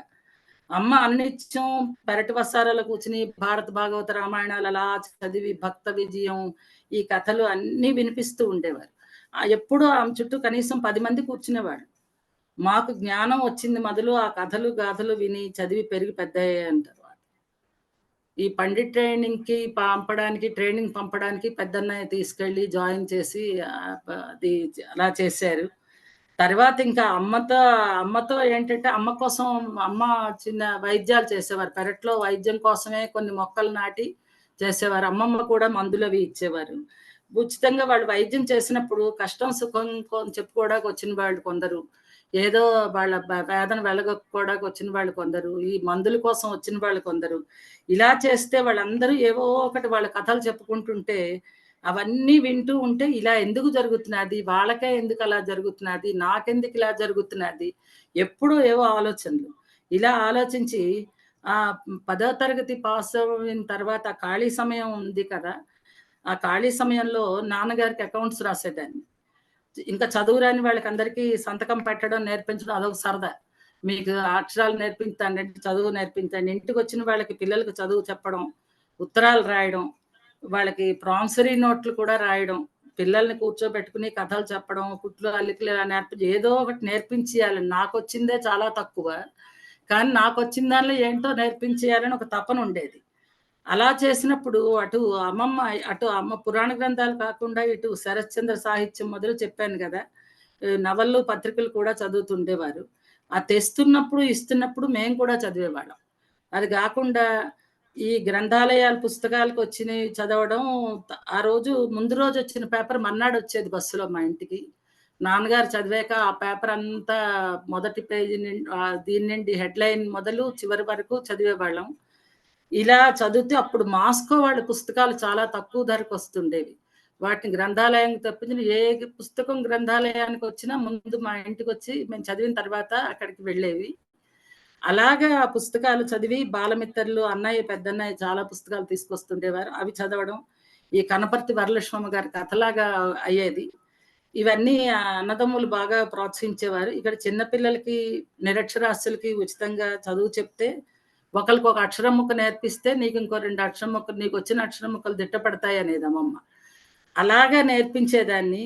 ఇక వాళ్ళు బంధువులకి, మిత్రులకి వాళ్ళందరికీ ఉత్తరాలు రాస్తున్నప్పుడు వాళ్ళ వాటి మీద అవి నాకు చాలా తోడ్పడేది. అంటే వాళ్ళు చాలా విషయాలు చెప్తుండేవారు ఉత్తరాలు రాసుకుంటున్నప్పుడు. అలాగయ్యేది.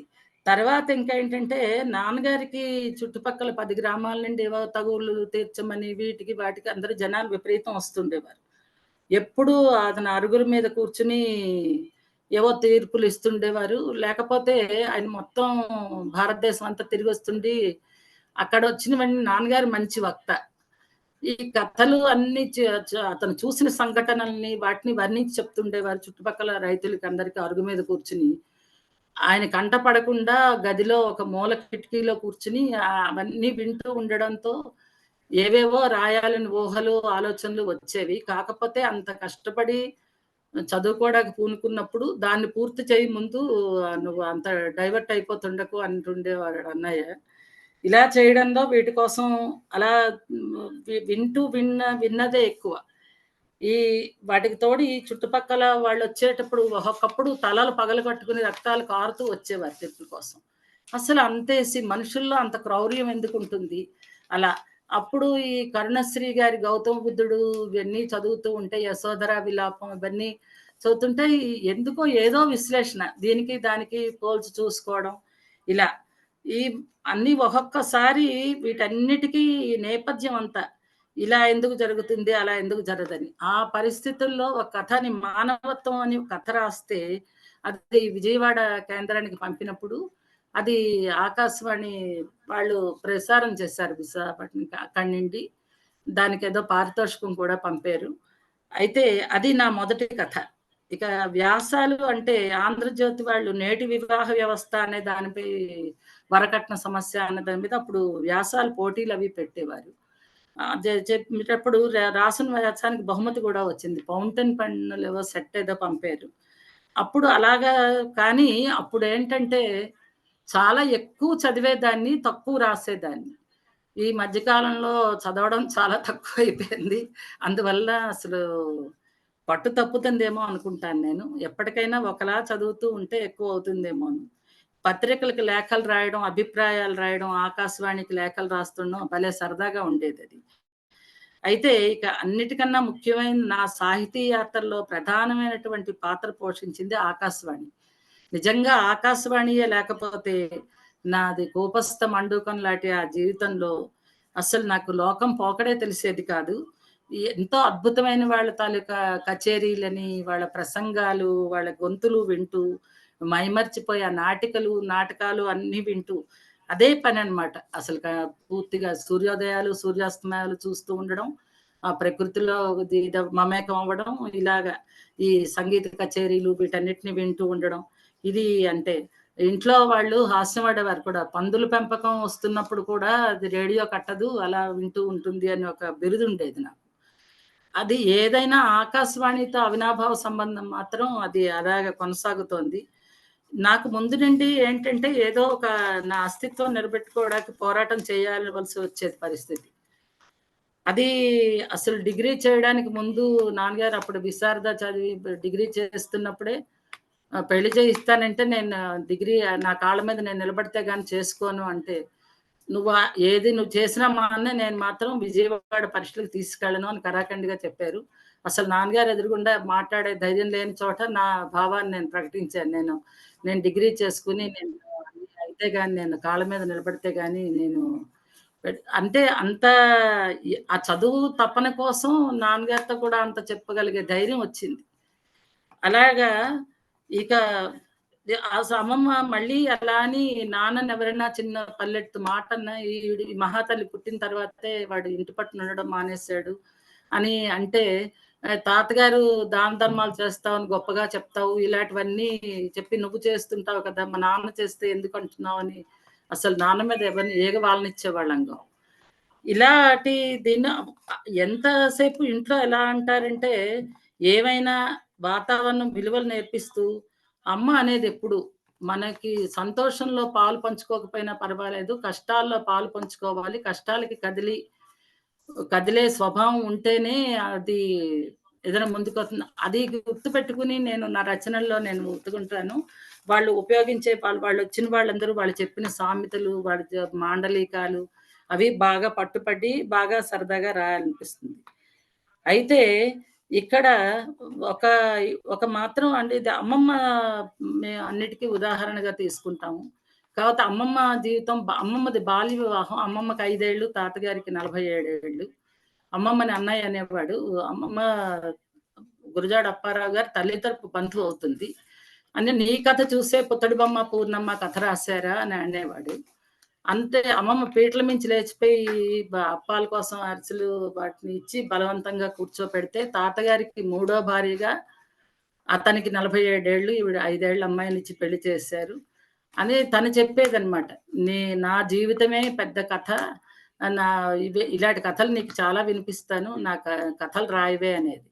ఆ అమ్మమ్మ జీవితాన్ని ఒక నవలగా అందుకు ఆవిడ పట్ల కృతజ్ఞతాపూర్వకంగా నేను రాసుకున్న ఒక ఇదేంటంటే విశాలాక్షి కథానికలు. అమ్మమ్మకి గుర్తు అమ్మమ్మ చెప్పిన జ్ఞానం, ఆవిడ పెట్టిన భిక్ష ఈ జ్ఞానం అంతా ఆవిడ చెప్పిన కథలు. అంచేత ఆవిడకి ఆ పుస్తకాన్ని అంకితం చేశాను. ఇక నా బాలకడలి, ముత్యాల జల్లు వీటినంటే ఇక ఉద్యోగ ప్రస్థానం వరకొస్తే, నేను రిటైర్ అయిపోయే వరకు పుస్తకాలు వేయలేదు. ఆహ్, కుటుంబ పరిస్థితులు, ఆర్థిక పరిస్థితులు పెట్టిన పిల్లలు పెళ్ళిళ్ళయ్యి, వాళ్ళు సెటిల్ అయ్యే వరకు ఏమీ చేయకూడదనుకున్నాను.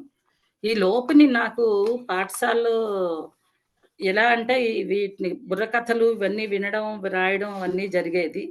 ఇక వ్యాసాల విషయానికొస్తే ఆంధ్ర సారస్వత పరిషత్ వాళ్ళు ఆ పరీక్షకు చదువుతున్నప్పుడు అటు ప్రాచీన సాహిత్యాన్ని, ఇటు ఆధునిక సాహిత్యాన్ని రెండిటిని చదువుతూ పోటీ పరీక్షల కోసం చదివినప్పుడు అలా ప్రతి విషయాన్ని ఆ పాయింట్స్ అన్నిటిని రాసుకుంటూ వ్యాసాలు రాయడం అలాగా అలవాటయింది. ఆ తర్వాత పిల్లలకి అనేక అంశాలపై వ్యాసాలు చెప్పేదాన్ని. వ్యాసాలు డిక్టేట్ చేయడం, వాళ్ళ చేత రాయించడం అలాగా చేస్తున్నప్పుడు ఈ పిల్లలకి చెప్పించడం, వాళ్ళ చేత ఏదో నాకొచ్చిన 4 అక్షరం ముక్కలు చెప్పాలనే తపనలో ఒకసారి ఒక చిన్న సంఘటన అది చెప్పడం నేను అనుకుంటున్నానంటే, నా మనశ్శాంతి కోసం, తృప్తి కోసం నేను చెప్తున్నదిది. నేను డిగ్రీకి ప్రిపేర్ అవుతున్నప్పుడు అక్కడ నాన్నగారి దగ్గర గ్రామ సేవకుడు పనిచేసేవాడు. అతను వాళ్ళ అబ్బాయొచ్చి, "మా నాన్నలాగా నాకు అన్ని కాగితాలు పట్టుకొని తిరగడం ఇష్టం లేదమ్మా. చదువుకోవాలని ఉందమ్మా నాకు. నేను 6వ తరగతి వరకే చదువుకున్నాను" అంటే, "నేను మెట్రికులేషన్ కట్టించుతాను. నువ్వు చదువుతావా?" అంటే, "ఆ! తప్పకుండానమ్మా" అన్నాడు. అని చెప్పి అతను మెట్రికులేషన్‌కి అతని చేత కట్టించి మెట్రికులేషన్‌కి చదివించి ఇద్దరు ముగ్గురిని అలా చేస్తే అందరూ వదిలేసారు గానీ, అబ్బాయి పట్టుదలగా చదివాడు. ఏదో ఒక సబ్జెక్ట్‌లో పోయింది కానీ నాన్నగారు అతనికి ఆహ్, ఆఫీస్‌లో ఏదో ఉద్యోగం వేయించారు. సంతోషం ఏందంటే నేను ఎప్పుడు కనపడిన అమ్మ నాకేమో చదువు చెప్పింది. నన్నేమో నేను తలెత్తుకొని తిరిగే ఉద్యోగం చేసేటట్టు చేసింది అని చెప్పి చాలా చెప్పుకునేవాడు. అంటే వాళ్ళు చెప్పుకుంటారని కాదు గానీ, మనకి ఆత్మ సంతృప్తి కోసం ఇది సామాజిక సేవ ఏం కాదు. కాకపోతే నేను చదువు కోసం కష్టపడ్డాను కదా!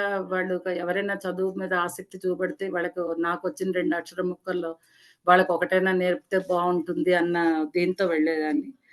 అయితే ఇవన్నీ ఎందుకు చెప్తున్నా అంటే, ఆ పల్లెటూరు అక్కడుండి ఆ ఆత్మీయతలు, వాళ్ళ అనుబంధాలు అలా అయిన తర్వాత, పట్నం వచ్చిన తర్వాత కూడా నాకు నా పెళ్ళయిన తర్వాత మా మామగారు నన్ను ఇక్కడ మా పక్కనున్న గ్రంథాలయాన్ని గోపాలపట్నం గ్రంథాలయానికి తీసుకెళ్ళి, ఆ లైబ్రేరియన్ గారికి నన్ను పరిచయం చేసి, మా కోడలికి పుస్తకాలంటే చాలా ఇష్టం.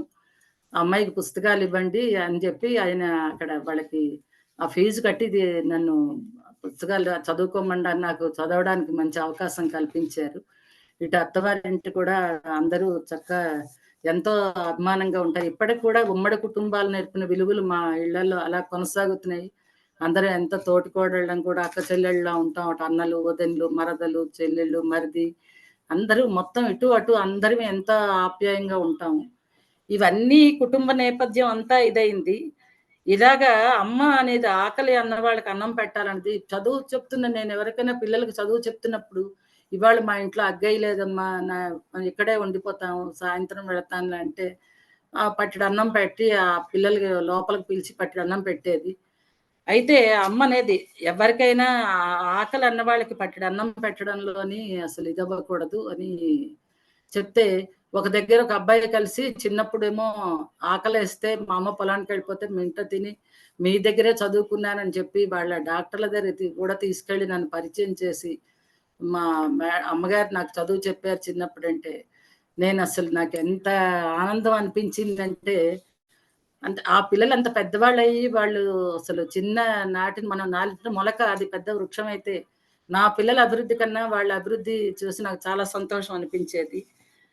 అంచేత ఇవన్నీ చదువు విషయంలో ఈ ప్రతి ఒక్కళ్ళు ఇలా ఇది ఇక సభలు, సమావేశాలు అంటే విజయనగరంలో మహారాజా అలకనారాయణ గారితో ఎడ్యుకేషనల్ సొసైటీలో పనిచేశాను కొన్నాళ్ళు.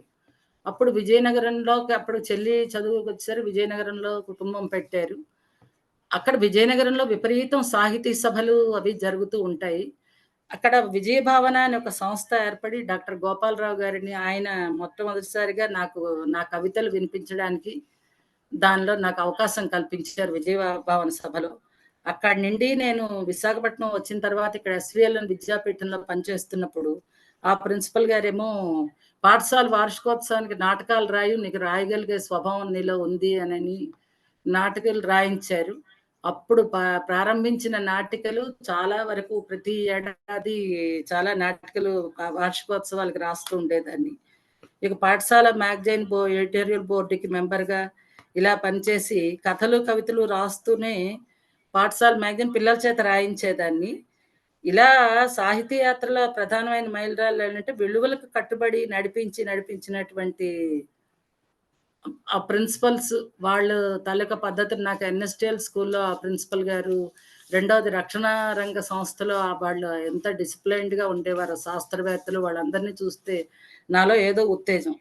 ఇక ఆ ప్రిన్సిపల్ గారు నన్ను ఒకసారి మాట్లాడమన్నారు. ప్రసంగం ఇమ్మన్నారు. అప్పటి వరకు నేను ప్రసంగాలు చేయలేదు. నాకు అంటే డైరెక్ట్‌గా ప్రసంగం చేయడం అంటే మీకు ఒక గంట సమయం ఇస్తున్నాను. మీరు మాట్లాడవలసి ఉంటుంది అన్నారు. లేదు సార్ నేను ఎప్పుడు అంతలా మాట్లాడలేదు అంటే, ఆ మహద్భాగ్యం మాకే కలుగుతుంది. మీరు మాట్లాడగలరు మాట్లాడండి అన్నారు. అన్నప్పుడు నేనేమో ఈ కరుణశ్రీ గారు, ఉదయశ్రీ, విజయశ్రీ వీటి మీద మాట్లాడాను. గంట కాలం ఎలా గడిచిపోయిందో తెలీదు. అది కొంచెం చాలా అభినందించారు. ఆ రోజు పడిన బీజం ఆ తర్వాత చాలా సభల్లో విశాఖ సాహితీలో డాక్టర్ మలైవాసిని గారు అవకాశం కల్పించినప్పుడు, పిల్లలు తీసుకెళ్ళినప్పుడు పిల్లలతో పాటు ఉపాధ్యాయుల్ని కూడా పిలిచి ఆవిడ పాపం చాలా ప్రోత్సహించేవారు. తర్వాత మండే మొజాయిక్ అని విశాఖపట్నంలో చాలా సభల్లో మాట్లాడడం, సహృదయ సాహితీలో కథా కచేరీల్లో కథలు వినిపించడం, వ్యాసాలు చదవడం, మాట్లాడడం, ప్రసంగ వ్యాసాలు చేయడం ఇలా. అంచేత ఈ ఈ ప్రస్థానంలో పుస్తక సమీక్షలు చేయడం కూడా చేసేదాన్ని. నాకు అత్యంత ఆనందాన్నిచ్చే విషయం లలితా పీఠంలో శరన్నవరాత్రుల సందర్భంగా దేవీ భాగవతం మీద మాట్లాడడం, రామాయణంలో పాత్రల గురించి, భాగవతం, భారతం వాటిలో ప్రధాన పాత్రల గురించి మాట్లాడడం.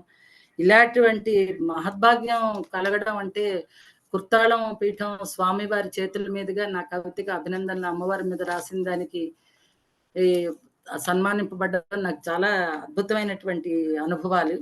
ఇక మా పాఠశాలలో పనిచేస్తున్నప్పుడు పాఠశాల వార్షికోత్సవం కోసం 2 అంశాలు చెప్పేవారు. అయితే వాళ్ళకి విలువలతో కూడుకున్నటువంటి మంచి ప్రాచీన సాహిత్యంలో పరిచయం చేయండి. లేదా దేశభక్తికి చెందిన అంశాలు, లేకపోతే చారిత్రక ప్రాధాన్యకమైన అంశాలు. అయితే ఇక్కడ నేను చెప్పేది ఈ నాటికలు వాల్మీకి ఆదికావ్య ఆవిర్భావం అని రాసి మొదటి ఎన్ఎస్‌టిలో ప్రవేశించినప్పుడు పుట్టని అతను పుట్ట పెట్టి వాల్మీకిని వెనక్కి నుంచి వచ్చినప్పుడు ఆ డైరెక్టర్ గారు అన్నారు, "ఎంత సహజంగా చేయించావు మా తల్లి. చాలా బాగుంది. అచ్చు వాల్మీకి పుట్టలోంచి బయటకు వచ్చినట్టు ఉంది" అని. తర్వాత అసలు భక్త మార్కండేయ చేస్తున్నప్పుడు ఇది చాలా యమభట్టుల్ని, యమధర్మరాజుని చేసినప్పుడు యమభట్టుల్ని చూసి మా ఒక పెద్ద శాస్త్రవేత్త, ప్రసిద్ధ శాస్త్రవేత్త అతనొచ్చారు. అతను వాళ్ళ పెద్దమ్మాయిని చూడ్డానికి కోసం ఆయన గ్రీన్ రూమ్‌లోకి వచ్చినప్పుడు ఆ చిన్నమ్మాయి విరుచుకుపోయి అర్జెంట్‌గా చాలా ఏడుస్తూ ఉంటే, ఆ పిల్లని బయటకు తీసుకుపోయి నాటకం అయిన తర్వాత వచ్చి, అచ్చంగా కళ్ళకి కట్టినట్టు చూపెట్టావు తల్లి. నేనే భయపడ్డాను. అంటే అంత పాత్రలని సహజత్వానికి దగ్గరగా ఉన్నాయి. అంశాలను కూడా పురాణ అంశాలను తీసుకున్నా చక్కగా వినిపించారని. అయితే ఇక్కడ కాదు నాకు సంతోషాన్నిచ్చింది పిల్లలు వాళ్ళు అద్దంలో చూసుకుని వాళ్ళు కూడా కొన్ని కొన్ని ఘట్టాలకి ఇదయ్యేవారు. చాలా నాకు ఎక్కువ సంతోషాన్ని కలుగజేసిందేంటంటే హ్మ్. వీళ్ళు పిల్లలు వాళ్ళు క్షీరసాగర మథనం చేస్తున్నప్పుడు ఒకటి మహాలక్ష్మి ఇవన్నీ బయటకొస్తున్నప్పుడు ఒక పెద్ద శాస్త్రవేత్త ఉండేవారు. ఆయన డైరెక్టర్ అయ్యారు. రంగరాజన్ సార్ అని ఆయన. ఆయన వచ్చి చాలా మెచ్చుకున్నారు. దాన్ని చూసి నేను మంచి ఈ నేపథ్యాన్ని బాగా అతనికి అంతా కొట్టిన పిండి. ప్రతి పాత్రని చాలా బాగా చేశారమ్మా అని అంత పెద్ద పెద్దవాళ్ళు ప్రశంసిస్తుంటే చాలా సంతోషంగా ఉండేది. అయితే ఇక్కడ ఛత్రపతి శివాజీ చేయించినప్పుడు అతను తల్లిగారు శారద సుభద్రా శ్రీనివాసన్ గారని ఆకాశవాణిలో ఒకటి సుభద్రా శ్రీనివాసన్ గారని ఆకాశవాణిలో డైరెక్టర్‌గా చేసి అద్భుతమైన కార్యక్రమాలు చేయించేవారు. అతను అలాంటి మహాతల్లి పుత్రుడు ఆయన. ఆయన మెచ్చుకునేసరికి చాలా సంతోషం అనిపించింది. ఓసారి వాళ్ళ అమ్మాయికి ప్రసంగం ఇచ్చి వేదిక మీద చదవమన్నప్పుడు, ఆ అమ్మాయి పట్టుకెళ్ళి వాళ్ళ తాతగారికి చూపెడితే ఆయన కూడా మహాపండితుడు సుభద్ర శ్రీనివాసన్ గారు. మా తాతగారు చూసి, "మీ టీచర్ గారు ఈ వ్యాసాన్ని చాలా బాగా రాశారు. ఆవిడకి అభినందనలు చెప్పు. నిన్ను బాగా తర్ఫీదిస్తున్నారు" అని అన్నారు అని చెప్పింది. అంత పెద్దాయన మెచ్చుకున్నారు అనేసరికి ఇంక నాకు సంతోషానికి అవధులు లేవు. 'ఛత్రపతి శివాజీ' నాటకం వేయించినప్పుడు తల్లి జీజాబాయికి, శివాజీకి మధ్యన జరిగిన సంభాషణలను నేను రాసినప్పుడు, ఒక శాస్త్రవేత్త, తెలుగు భాషాభిమాని దగ్గరకొచ్చి, "మీరు ఆ సంభాషణలో అంత విలువైన మాటలు పెట్టారమ్మా. మీరు పెద్దవాళ్ళ ద్వారా అలాంటి మాటలు విని ఉంటారని నేను భావిస్తున్నాను. ఇంత చక్కని సంస్కారాలు పిల్లలకి అందజేస్తున్న మీకు నమస్కారం" అన్నారు. ఆయన సంస్కారానికి నమస్కరిస్తూ ఎంతో సంతోషించాను. ఇలా కృష్ణలీలలు నాటకం వేయించినప్పుడు మాత్రం అది నా కళ్ళల్లో నీళ్లు తిరిగిన సంఘటన. ఒక 6, 7 కృష్ణులు పిల్లల్ని వేయించినప్పుడు ఒక కృష్ణుడు పాకుతున్న కృష్ణుడు, కూర్చున్న కృష్ణుడు అనుకుంటాను. చేసినప్పుడు ఆ నాటకం అంతా అయిపోయిన స్టేజ్ దిగొచ్చేస్తుంటే ఒక పెద్దావిడ నా 2 చేతులు పట్టుకుని వెక్కి వెక్కి ఏడిచారు. "ఏంటమ్మా ఇలా" అంటే, "మా మనవడికి నువ్వు ఇంత అద్భుతమైన క్యారెక్టర్ ఇచ్చావమ్మా. వాడు తల్లిదండ్రిని యాక్సిడెంట్‌లో పోగొట్టుకున్నాడు. నేనే వాడిని పెంచి పెద్ద చేస్తున్నాను. వాడు ఎంత 7 ఏళ్ళ వాడో, 8 ఏళ్ళ వాడోను. వాడిని రోజు ఆ పాత్రలో అంత అద్భుతంగా వాడు నటిస్తూ ఉంటే, చూస్తుంటే వీడు అల్లరి పిల్లాడు. నువ్వు ముద్దు చేసి వాడు అలా అయిపోయాడని అందరూ మొండివాడిలా అంటాడు. అలాంటిది వాడు ఎంత బాగా చేశాడోనని." అదసలు అందరూ మెచ్చుకున్నారు వాడి పాత్రని. ఆ తల్లి నాయనమ్మ అలా చెప్తూ ఉంటే చాలా బాధనిపించింది. కానీ ఇలాంటి ఎన్నెన్నో సంఘటనలు పిల్లలతో. ఆ అనుబంధాలని వీళ్ళని చేసి అంటే ఇలాంటివన్నిటికి ఎందుకంటే మనం చేసింది ఎంతైనా పిల్లలు వాళ్ళు మట్టి ముద్దల్లాంటి వాళ్ళు, వాళ్ళని మరిచేటువంటి అవకాశం అలా చేస్తున్నప్పుడు అసలు అన్నిటికన్నా నేను ఎక్కువ చేసిందేంటంటే, ఒకసారి ఫేర్‌వెల్ ఫంక్షన్‌లో మీ ఒక్కొక్క ఉపాధ్యాయుని గురించి ఒక్కొక్క వాక్యంలో చెప్పండి అని అడిగినప్పుడు, ఆహ్, మా కలీగ్ కూతురు కూడా అమ్మాయి, ఒక అమ్మాయి, ఆ అమ్మాయి లేచి మా తెలుగు టీచర్ విశాలాక్షి టీచర్ మాకు మరొక విష్ణు శర్మ అని ఒక మాట అంది. ఆ మాట నేను జీవితాంతం మర్చిపోలేను. నాకెంతటి ఉదాత్తమైన పిల్లలు వాళ్ళు చేసేవారు అంత అద్భుతంగా. వాళ్ళు చేసిన దానికి నేను ఫలితాలను ఏదో చెట్టు వేసి ఏదో చేస్తే ఫలితాలు పొందినట్టు, ఆ ఫలాలనన్నిటిని పొందానా అనిపించేది. ఆ అమ్మాయి అలాగనేసరికి ఏవో కథలు చెప్పడం, బొమ్మలు గీసి కథలు చెప్పడం, వాళ్ళకి అలా చెప్పడంలో కానీ నా 40 ఏళ్ళు సుమారు అన్ని పాఠశాలల్లో పనిచేసిన ఉపాధ్యాయ వృత్తి నాకు డిగ్రీ అయింది మొదలు నేను చేస్తానని చేసింది. ఎన్ని ఆనందాల్ని పొందానో పిల్లలతో ఏదంటే వాటన్నిటిని పెట్టుకుని నేను బాలకడలి పుస్తకంలో నేను ఆ పిల్లలకి విలువల్ని ఆపాదించుకుని 40 ఏళ్ల నా ప్రస్థానంలో ఆ పిల్లలతో పాటు జరిగిన ప్రయాణంలో నాకు వాళ్ళ గురించి నేను ఊహించుకున్నవి నా మనసులో పుట్టిన భావాలకి ప్రతీక బాలకడలి. అయితే ఈ పుస్తకాలు గూడా బాలకడలిని నా పెద్ద మనవడు ఒకటో పుట్టినరోజుకి బాలకడలి మా వారి రిటైర్డ్ సందర్భంగా ఆ పుస్తకాన్ని విడుదల చేశాను. ఇది బాలకడలి పుస్తకం. ఈ పుస్తకాన్ని పెట్టి దీన్ని నాకు చాలా సంతోషించదగినటువంటిదని జ జగద్ధాత్రి రామతీర్థ గారు ఈ పుస్తకాన్ని చేశారు. పెద్దవాళ్ళందరూ పెద్ద పెద్ద వాళ్ళు ఇందులో చదివి నాకు మంచి అనుభూతిని మిగిల్చారు. అద్భుతమైనటువంటి నాకు అభినందనలు, ఆశీస్సులు లభించాయి. ఈ ముత్యాల జల్లు అనేది మా రెండో మనవడు మొదటి పుట్టినరోజు సందర్భంగా ముత్యాల జల్లు బాలి గారు దీనికి ముఖ చిత్రాన్ని వేశారు. ముత్యాల జల్లు పుస్తకాన్ని బాలల గేయాల సంకలనం ఇది. ఇందులో భాషాభిమానం, దేశాభిమానం, మాతృత్రయాన్ని ఎలా మన్నించాలి సమస్తం దీనిలో రాసుకున్నాను. ఇది ఇక మూడో పుస్తకాన్ని విశాలాక్షి కథానికలు అని మా అమ్మమ్మ గారికి అంకితం చేస్తూ ఈ పుస్తకాన్ని ఈ సంవత్సరమే ప్రారంభంలో ఇది ముద్రించాం. పొట్టి శ్రీరాములు విశ్వవిద్యాలయం వాళ్ళు దీనికి నాకు ఆర్థిక సహాయాన్ని అందజేశారు. అయితే ఇంతటి మహద్భాగ్యం కలిగించి ఈ పుస్తకాన్ని అక్షరయాను దీని ఈ పుస్తకాన్ని అక్షరయాను మన హైదరాబాద్‌లోని మన అయినంపూడి శ్రీలక్ష్మి గారు మన అతను ఎవరు విద్యాసాగర్ రావు గారు, మహారాష్ట్ర మాజీ గవర్నర్ విద్యాసాగర్ రావు గారి చేతుల మీదుగా ఆవిష్కరించిన మహద్భాగ్యం కలిగింది నాకు. ఆవిడ ధర్మవాణి. ఇక తర్వాత మన గంగూరి ఫౌండేషన్ ఆఫ్ అమెరికా వాళ్ళ కాకినాడ మహాసభల్లో అంతర్జాతీయ అఖిల భారత సాహితీ సదస్సుల్లో విశాలాక్షి కథానికల పుస్తకాన్ని వంగూరు చిట్టెనరాజు గారు, మాకు కథల గురువు దివాషన్ రాజేశ్వరరావు గారి చేతుల మీదుగా ఆ పెద్ద అంత అద్భుతమైన వేదిక మీద పెద్దల సమక్షంలో దీన్ని ఆవిష్కరించుకోగలిగాను. ఇదంతా నాకు అమ్మవారు పెట్టిన భిక్ష. చాలా ఈ కథలు, కవితలు వీటన్నిటిని ఆ రోజు మొదలు వస్తున్నాయి. ఒక 14 ఏళ్ళు పిల్లలు చిన్నవాళ్ళు, తర్వాత రచనా వ్యాసంగం ఆపేశాను. అయితే నాకు మొదట్లో ఆకాశవాణిలో కథ ప్రచారం అయిన తర్వాత ఏవో పత్రికలకి, లోకల్ పత్రికలకి ఇక్కడ చెప్పుకోవాల్సింది ఏంటంటే, మామూలుగా సామాజిక సంఘటనలకి అంటే నాకు సంవత్సరం సరిగా గుర్తులేదు కానీ నేను డిగ్రీ చదువుతున్నప్పుడే మాకు రూప్ కన్వర్ అని ఒరిస్సాలో సతీ సహగమనం జరిగి రూప్ కన్వర్ అనే ఒక అమ్మాయిని సహగమనం చేసినప్పుడు, అప్పుడు సంస్కరణ అని మాకు పత్రిక ఉండేది. బొండపల్లి నుండి మాకు పారినాడు మాస్టర్ అని ఆయన పెట్టారు. అందులో చితిపైన సతి మళ్ళీ సిద్ధంగా వచ్చింది అని చెప్పి నేను రాసిన కవితని అతను మొదట ప్రచురించారు. దాన్ని సామాజికమైన అంశాల్లో కవిత్వం ప్రచురింపబడడం అది మొదటిసారి. తర్వాత చతుర విపుల రాసినప్పుడు చతురలో మినీ కథలు రాస్తే రూ. 75 అనుకుంటాను పారితోషికం అది వచ్చేది. డిస్కౌంట్ అని స్వరాజ్య పోరాటం అని చెప్పి ఏదో హాస్యంగా రాసిన కథకి దీనికి అయింది. ఇలా ఆంధ్రభూమిలో మెట్ల కింద గది ఇలా కొన్ని కథలు ఇలా వ్యాసాల్లోని చాలా వ్యాసాలు చాలా సంకలనాల్లో వాటిలో వచ్చినాయి. ఈ నవవ్యాస మాలిక అని మన వంశీ రామరాజు గారు జరిపిన దానిలో ఈ భాగవతం సమకాలీనత, రామాయణం తాలూకా సంకలనాలు ఇలా చాలా.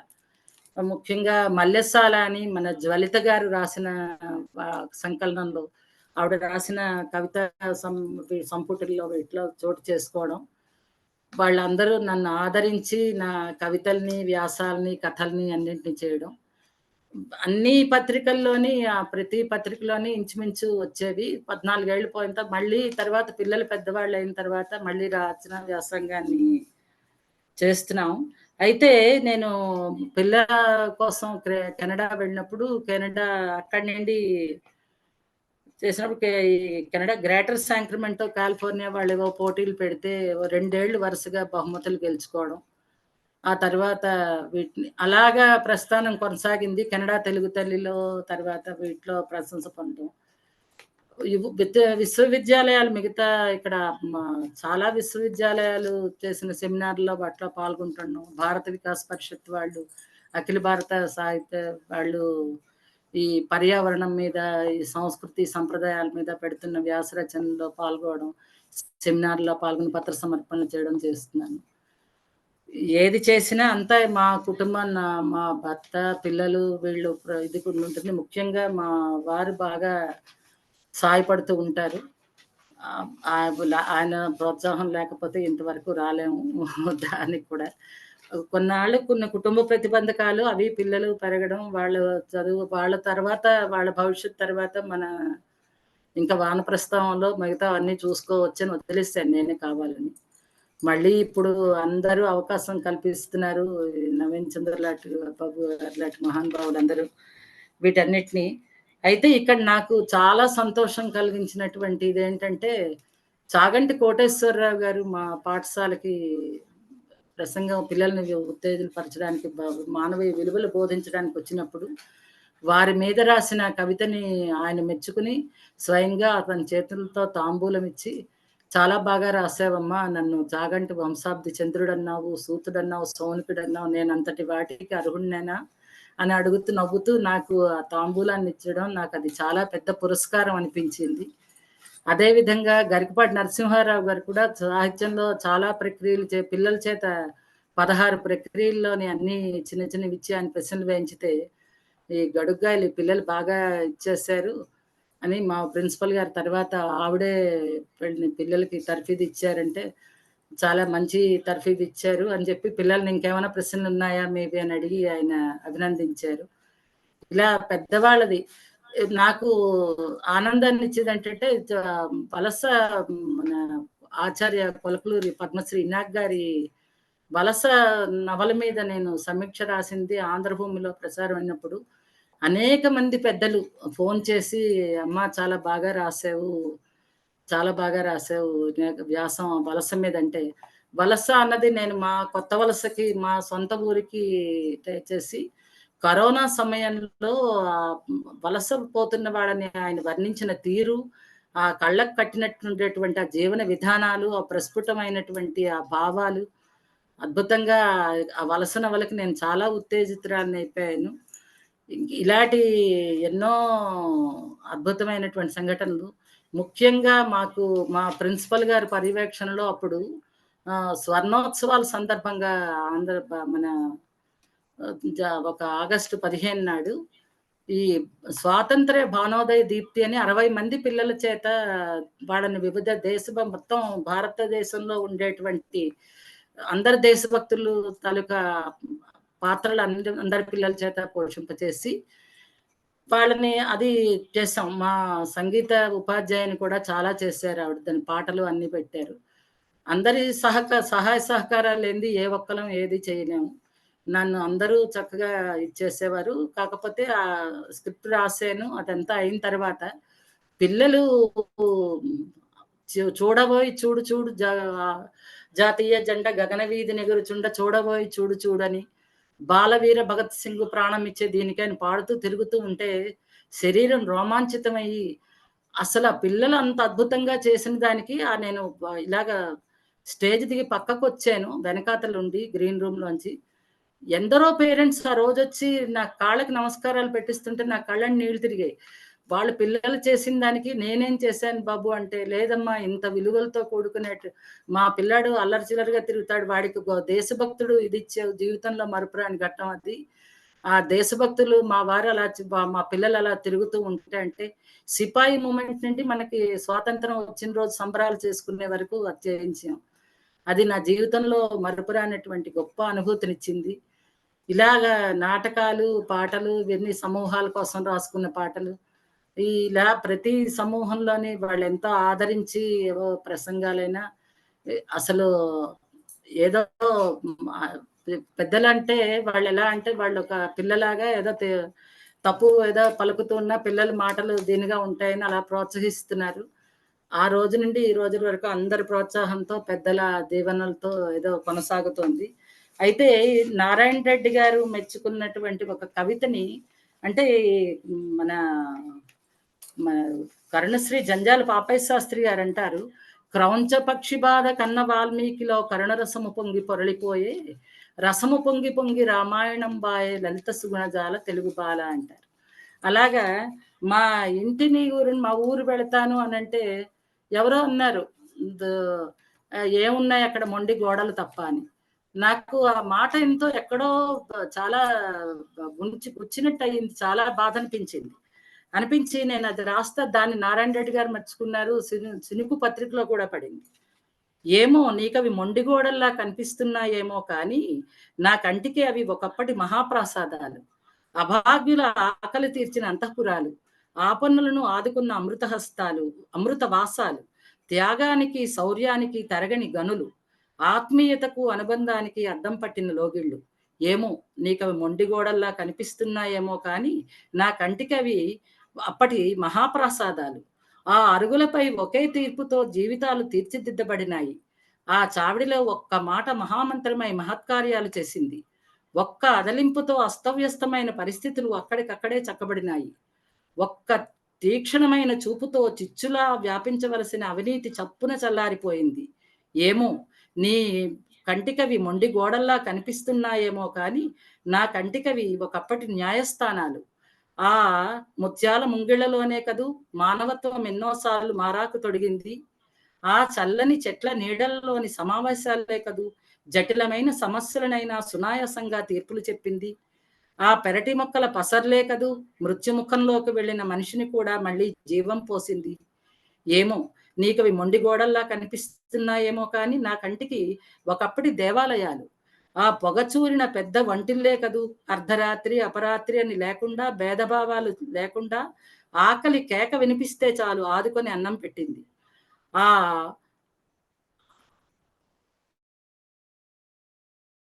పశువుల కొట్టంలో గోమాతలే కదూ గంగడోలు దువ్వుతూ ఉంటే కడవల కొద్దీ పాలిచ్చింది. ఏమో నీకవి మొండి గోడల్లా కనిపిస్తున్నాయేమో కానీ నా కంటికవి ఒకప్పటి అన్నప్రాసాదాలు. ఆ ధాన్యపు కొట్టులోనే కదూ తరగని ధాన్యపు రాసులు తాండవమాడింది. ఇదిగో ఈ భోషానం పెట్టెలోనే కదూ బోలెడన్ని సంపదలు ఈ భోషానం పెట్టి బొజ్జలో దాచింది. ఏమో నీకవి మొండి గోడల్లా కనిపిస్తున్నాయేమో కానీ నా కంటికి అవి ఒకప్పటి రాజప్రాసాదాలు. ప్రాణ స్పందనతో కళకళలాడిన జీవనాలయాలు. నా ప్రాదుర్భావ వత్సరాలలో నన్ను జీవింపచేసిన తేజోమూర్తుల మమతానురాగాలు. ఏమో నీకవి మొండిగోడల్లా కనిపిస్తున్నాయేమో కానీ నాకవి ప్రాతస్మరణీయ సజీవ చిత్రాలు. ఇది నేను ఆ మొండిగోడలు అనే దాని మీద రాసుకున్నటువంటి స్పందించి రాసుకున్న కవిత. ఇక తర్వాత ఆంధ్ర చెప్పాలంటే ఈ ఈ మాతృవందనం అని రాసుకున్న ఒక చిన్న గేయం కూడా బాలకడల్లోనండి. సమయం ఉంది విశాలాక్షి గారు బాబు. నమస్కారం. మీకు ఇంకా 4 మినిట్స్ అంటే 12:30 అవుతుంది, 1 అవర్. సో సరే 4 మినిట్స్. సరే. వందనములో తెలుగు తల్లి, వందనములో కల్పవల్లి, వందనములమ్మ తల్లి, వందనములమ్మ. గౌతమి కృష్ణవేణులు గలగలమని పాట పాడగా, తూర్పు కనుముల వనములలో కోకిలమ్మలు వంత పాడగా, గళం కలిపే గానవల్లి, గొంతు కలిపే నదీమ తల్లి, వందనములమ్మ తల్లి, వందనములమ్మ అని శిల్పి చేతితో తీర్చిదిద్దగా, శాసనముల్లో దాచిపెట్టగా, రాజులందరూ చేరికొల్వగా, సంస్కృతిని చరిత చాటగా, సంతసించిన సాధు చరిత సుజల సుఫల సుచరిత్ర. వందనములమ్మ తల్లి, వందనములమ్మ. వీరమాతలు, ధీరవనితలు, విమల చరితలు, పుణ్యఫలములు, జన్మమెత్తిన ధన్యజీవులు, జగతిలోని ఖ్యాతి చాటగా, కీర్తి నొందిన క్రాంతిదర్శి, ఖ్యాతి నొందిన విమల చరిత, వందనములమ్మ తల్లి అని. ఇది దీనికేమో ఒక తెలుగు మాతృభాషా దినోత్సవం రోజు గిడుగు రామ్మూర్తి పంతులు గారు తాలూకా అవార్డుని కూడా ప్రకటించారు. చివరిని ఒక్క మాట చెప్పి నేను ఈ ఉపాధ్యాయ వృత్తిలో కొనసాగినందుకు నాకెంతటి విలువని ప్రసాదించిందంటే, సర్వేపల్లి రాధాకృష్ణన్ మహాపండితుడు ఉపన్యసించిన ఆంధ్ర విశ్వవిద్యాలయంలో అనేటువంటి ఒక సెమినార్ హాల్లో ఆ రోజు కూర్చోబెట్టి నాకు ఈ విశాఖపట్నంలో ఉత్తమ ఉపాధ్యాయునిగా నాకు సన్మానం చేసినప్పుడు నాకు అనుకున్నాను, యూనివర్సిటీ మెట్లైనా ఎప్పుడైనా ఎక్కుతానా అనుకున్నాను. అలాంటిది ఈ హాల్లోని నాకు సన్మానం జరిగిందంటే అంతా అమ్మవారి కృప అని చెప్పి అనుకుంటూ సర్వం అమ్మవారికే అంకితం చేస్తూ ఈ నన్ను అభిమానించి ఇవాళ ఈ సమావేశంలో పాల్గొన్న మీ అందరికీ, ప్రతి ఒక్కరికి నేను శిరస్సు వంచి నమస్కారాలు. పెద్దలందరికీ, పిల్లలకి అభినందనలు, నా హృదయపూర్వక ధన్యవాదాలు తెలియజేసుకుంటున్నాను. నాకింత మహదవకాశాన్ని కల్పించిన నవీన్ చంద్ర గారికి పాదాలకి శిరస ప్రణామాలు. శ్రీమాత్రే నమః. ధన్యవాదాలు బాబు. విశాలాక్షి గారు, ధన్యవాదాలు మీకు. మేము అడిగినంతనే మీరు ఒప్పుకొని ఈ బ్రహ్మాండమైనటువంటి ప్రసంగం ఇచ్చినందుకు. అయితే ఇప్పుడు మనం 3వ భాగానికి చేరాం ఈ కార్యక్రమంలో. ఈ 3వ భాగం ఏమిటంటే ప్రశ్నోత్తరావళి. ఈ ప్రశ్నోత్తరావళి ప్రసంగకర్త నే అడగాలి మీరు. నన్ను అడగాల్సింది ఏమీ లేదు దీంట్లో. మీరు ఈ లిస్ట్ ఉంది ఇక్కడ. ఈ లిస్ట్ బట్టి నేను పిలుస్తుంటాను. మీరు ఆవిడని ప్రశ్నలు అడగండి. నన్ను అడగాల్సింది ఏమీ లేదు దీంట్లో. అది మీరు క్లారిఫై చేస్తాను ముందే. ఈ లిస్ట్‌లో ముందున్నది అద్దేపల్లి జ్యోతి గారు. అద్దేపల్లి జ్యోతి గారు, మీరు ఏమైనా మాట్లాడతారా? మీ ప్రశ్నలు ఏమైనా ఉన్నాయా? నమస్తే అండి. ప్రశ్నలేం లేవు. ఆమెను అభినందించడమే. మీ కృషికి ఇలాంటి విశాలాక్షి గారు అందరిలాంటి వాళ్ళని తీసుకొచ్చి అందరికీ పరిచయం చేసి మీరు చేస్తున్న సాహితీ కృషికి నమోవాకాలు. విశాలాక్షి గారు, మీ ప్రసంగం అంతా చాలా బాగుంది. పెద్ద పెద్దల నుంచి మీరందరూ అభినందనలు పొందారు. చాలా సంతోషం. ఎంతో మంది పిల్లల్ని తీర్చిదిద్దారు. మీ కృషికి అభినందనలు, ధన్యవాదాలు. నమస్తే. ధన్యవాదాలు మా ధన్యవాదాలు, హృదయపూర్వక ధన్యవాదాలు. నమస్తే అండి. ధన్యవాదాలండి జ్యోతి గారు. మీరు ఎప్పటికీ నమస్తే. మా కవితా వేదికల పైన, కథా వేదిక పైన మీ కవితలు చదువుతూ ఉంటారు. మీరంటే మాకెంతో ఆదరము. తర్వాత ఆ, రెండవ వారు ఇక్కడ ఉన్నది అక్కిరాజు రామకృష్ణ గారు. మహాపండితులు, ఆ, కవులు, డాక్టర్ అక్కిరాజు గారిని ఆహ్వానిస్తున్నాను వేదిక మీద. నమస్తే అమ్మా. నమస్తే అమ్మా. నమస్కారం. మీ నాన్నగారి పేరేంటమ్మా? దామరాజ్ హనుమంతరావు గారు బాబు. ఇంటి పేరు? పుట్టింటి పేరు దామరాజు వాళ్ళు, అత్తవారు అజ్జరపు వాళ్ళు. రికార్డుల్లో అలా ఉండిపోయింది బాబు. చాలా సుదీర్ఘమైన ప్రసంగం. యాక్చువల్గా నాకు రేపు బ్రహ్మాండమైనటువంటి పెద్ద నాటకం ఉంది. అయినా కూడా నవీన్ చంద్ర గారు చేస్తున్నటువంటి సాహిత్య కృషి నిరుపమానమైంది. ఆయన అంకిత భావాన్ని నేను చాలా మనస్సులో చాలా రోజు అనుకుంటాను. నిజంగా చెప్పాలంటే ఇదేదో ముఖస్థితి కోసం లేదా మెప్పుదల కోసం కాదు. మీరు చెప్పిన అంశాల్లో లలిత పీఠంతో నాకు 40 ఏళ్ల అనుభవం ఉంది.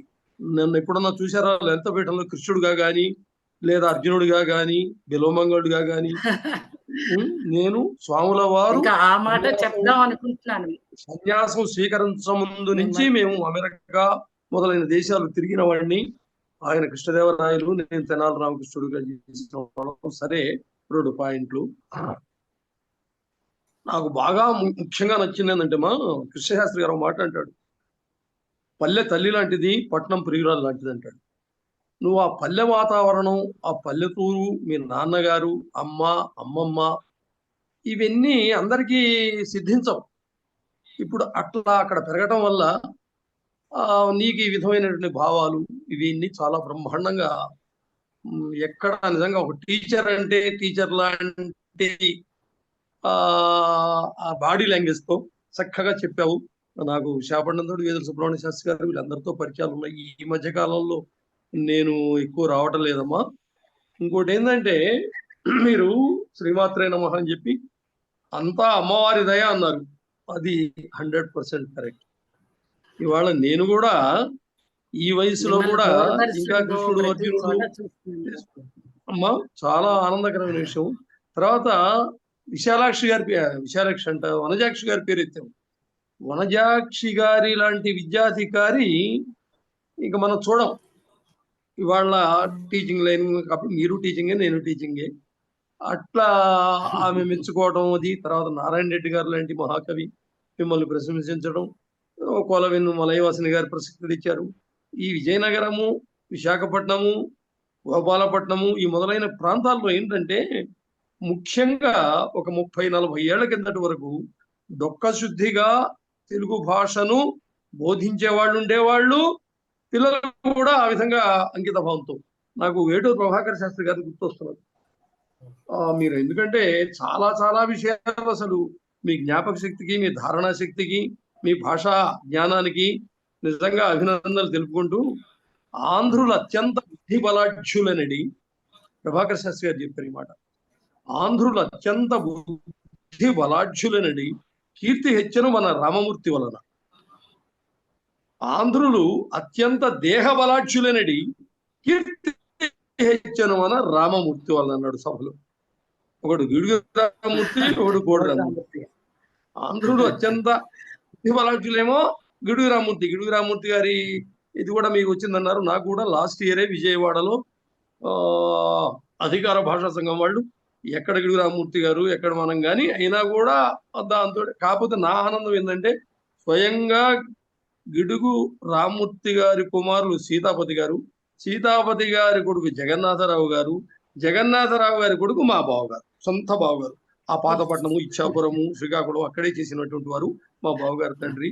విజయనగరంతో నాకు నాటక సంబంధం చాలా ఉందమ్మా. సరే, వెన్నుదిలేసాయి.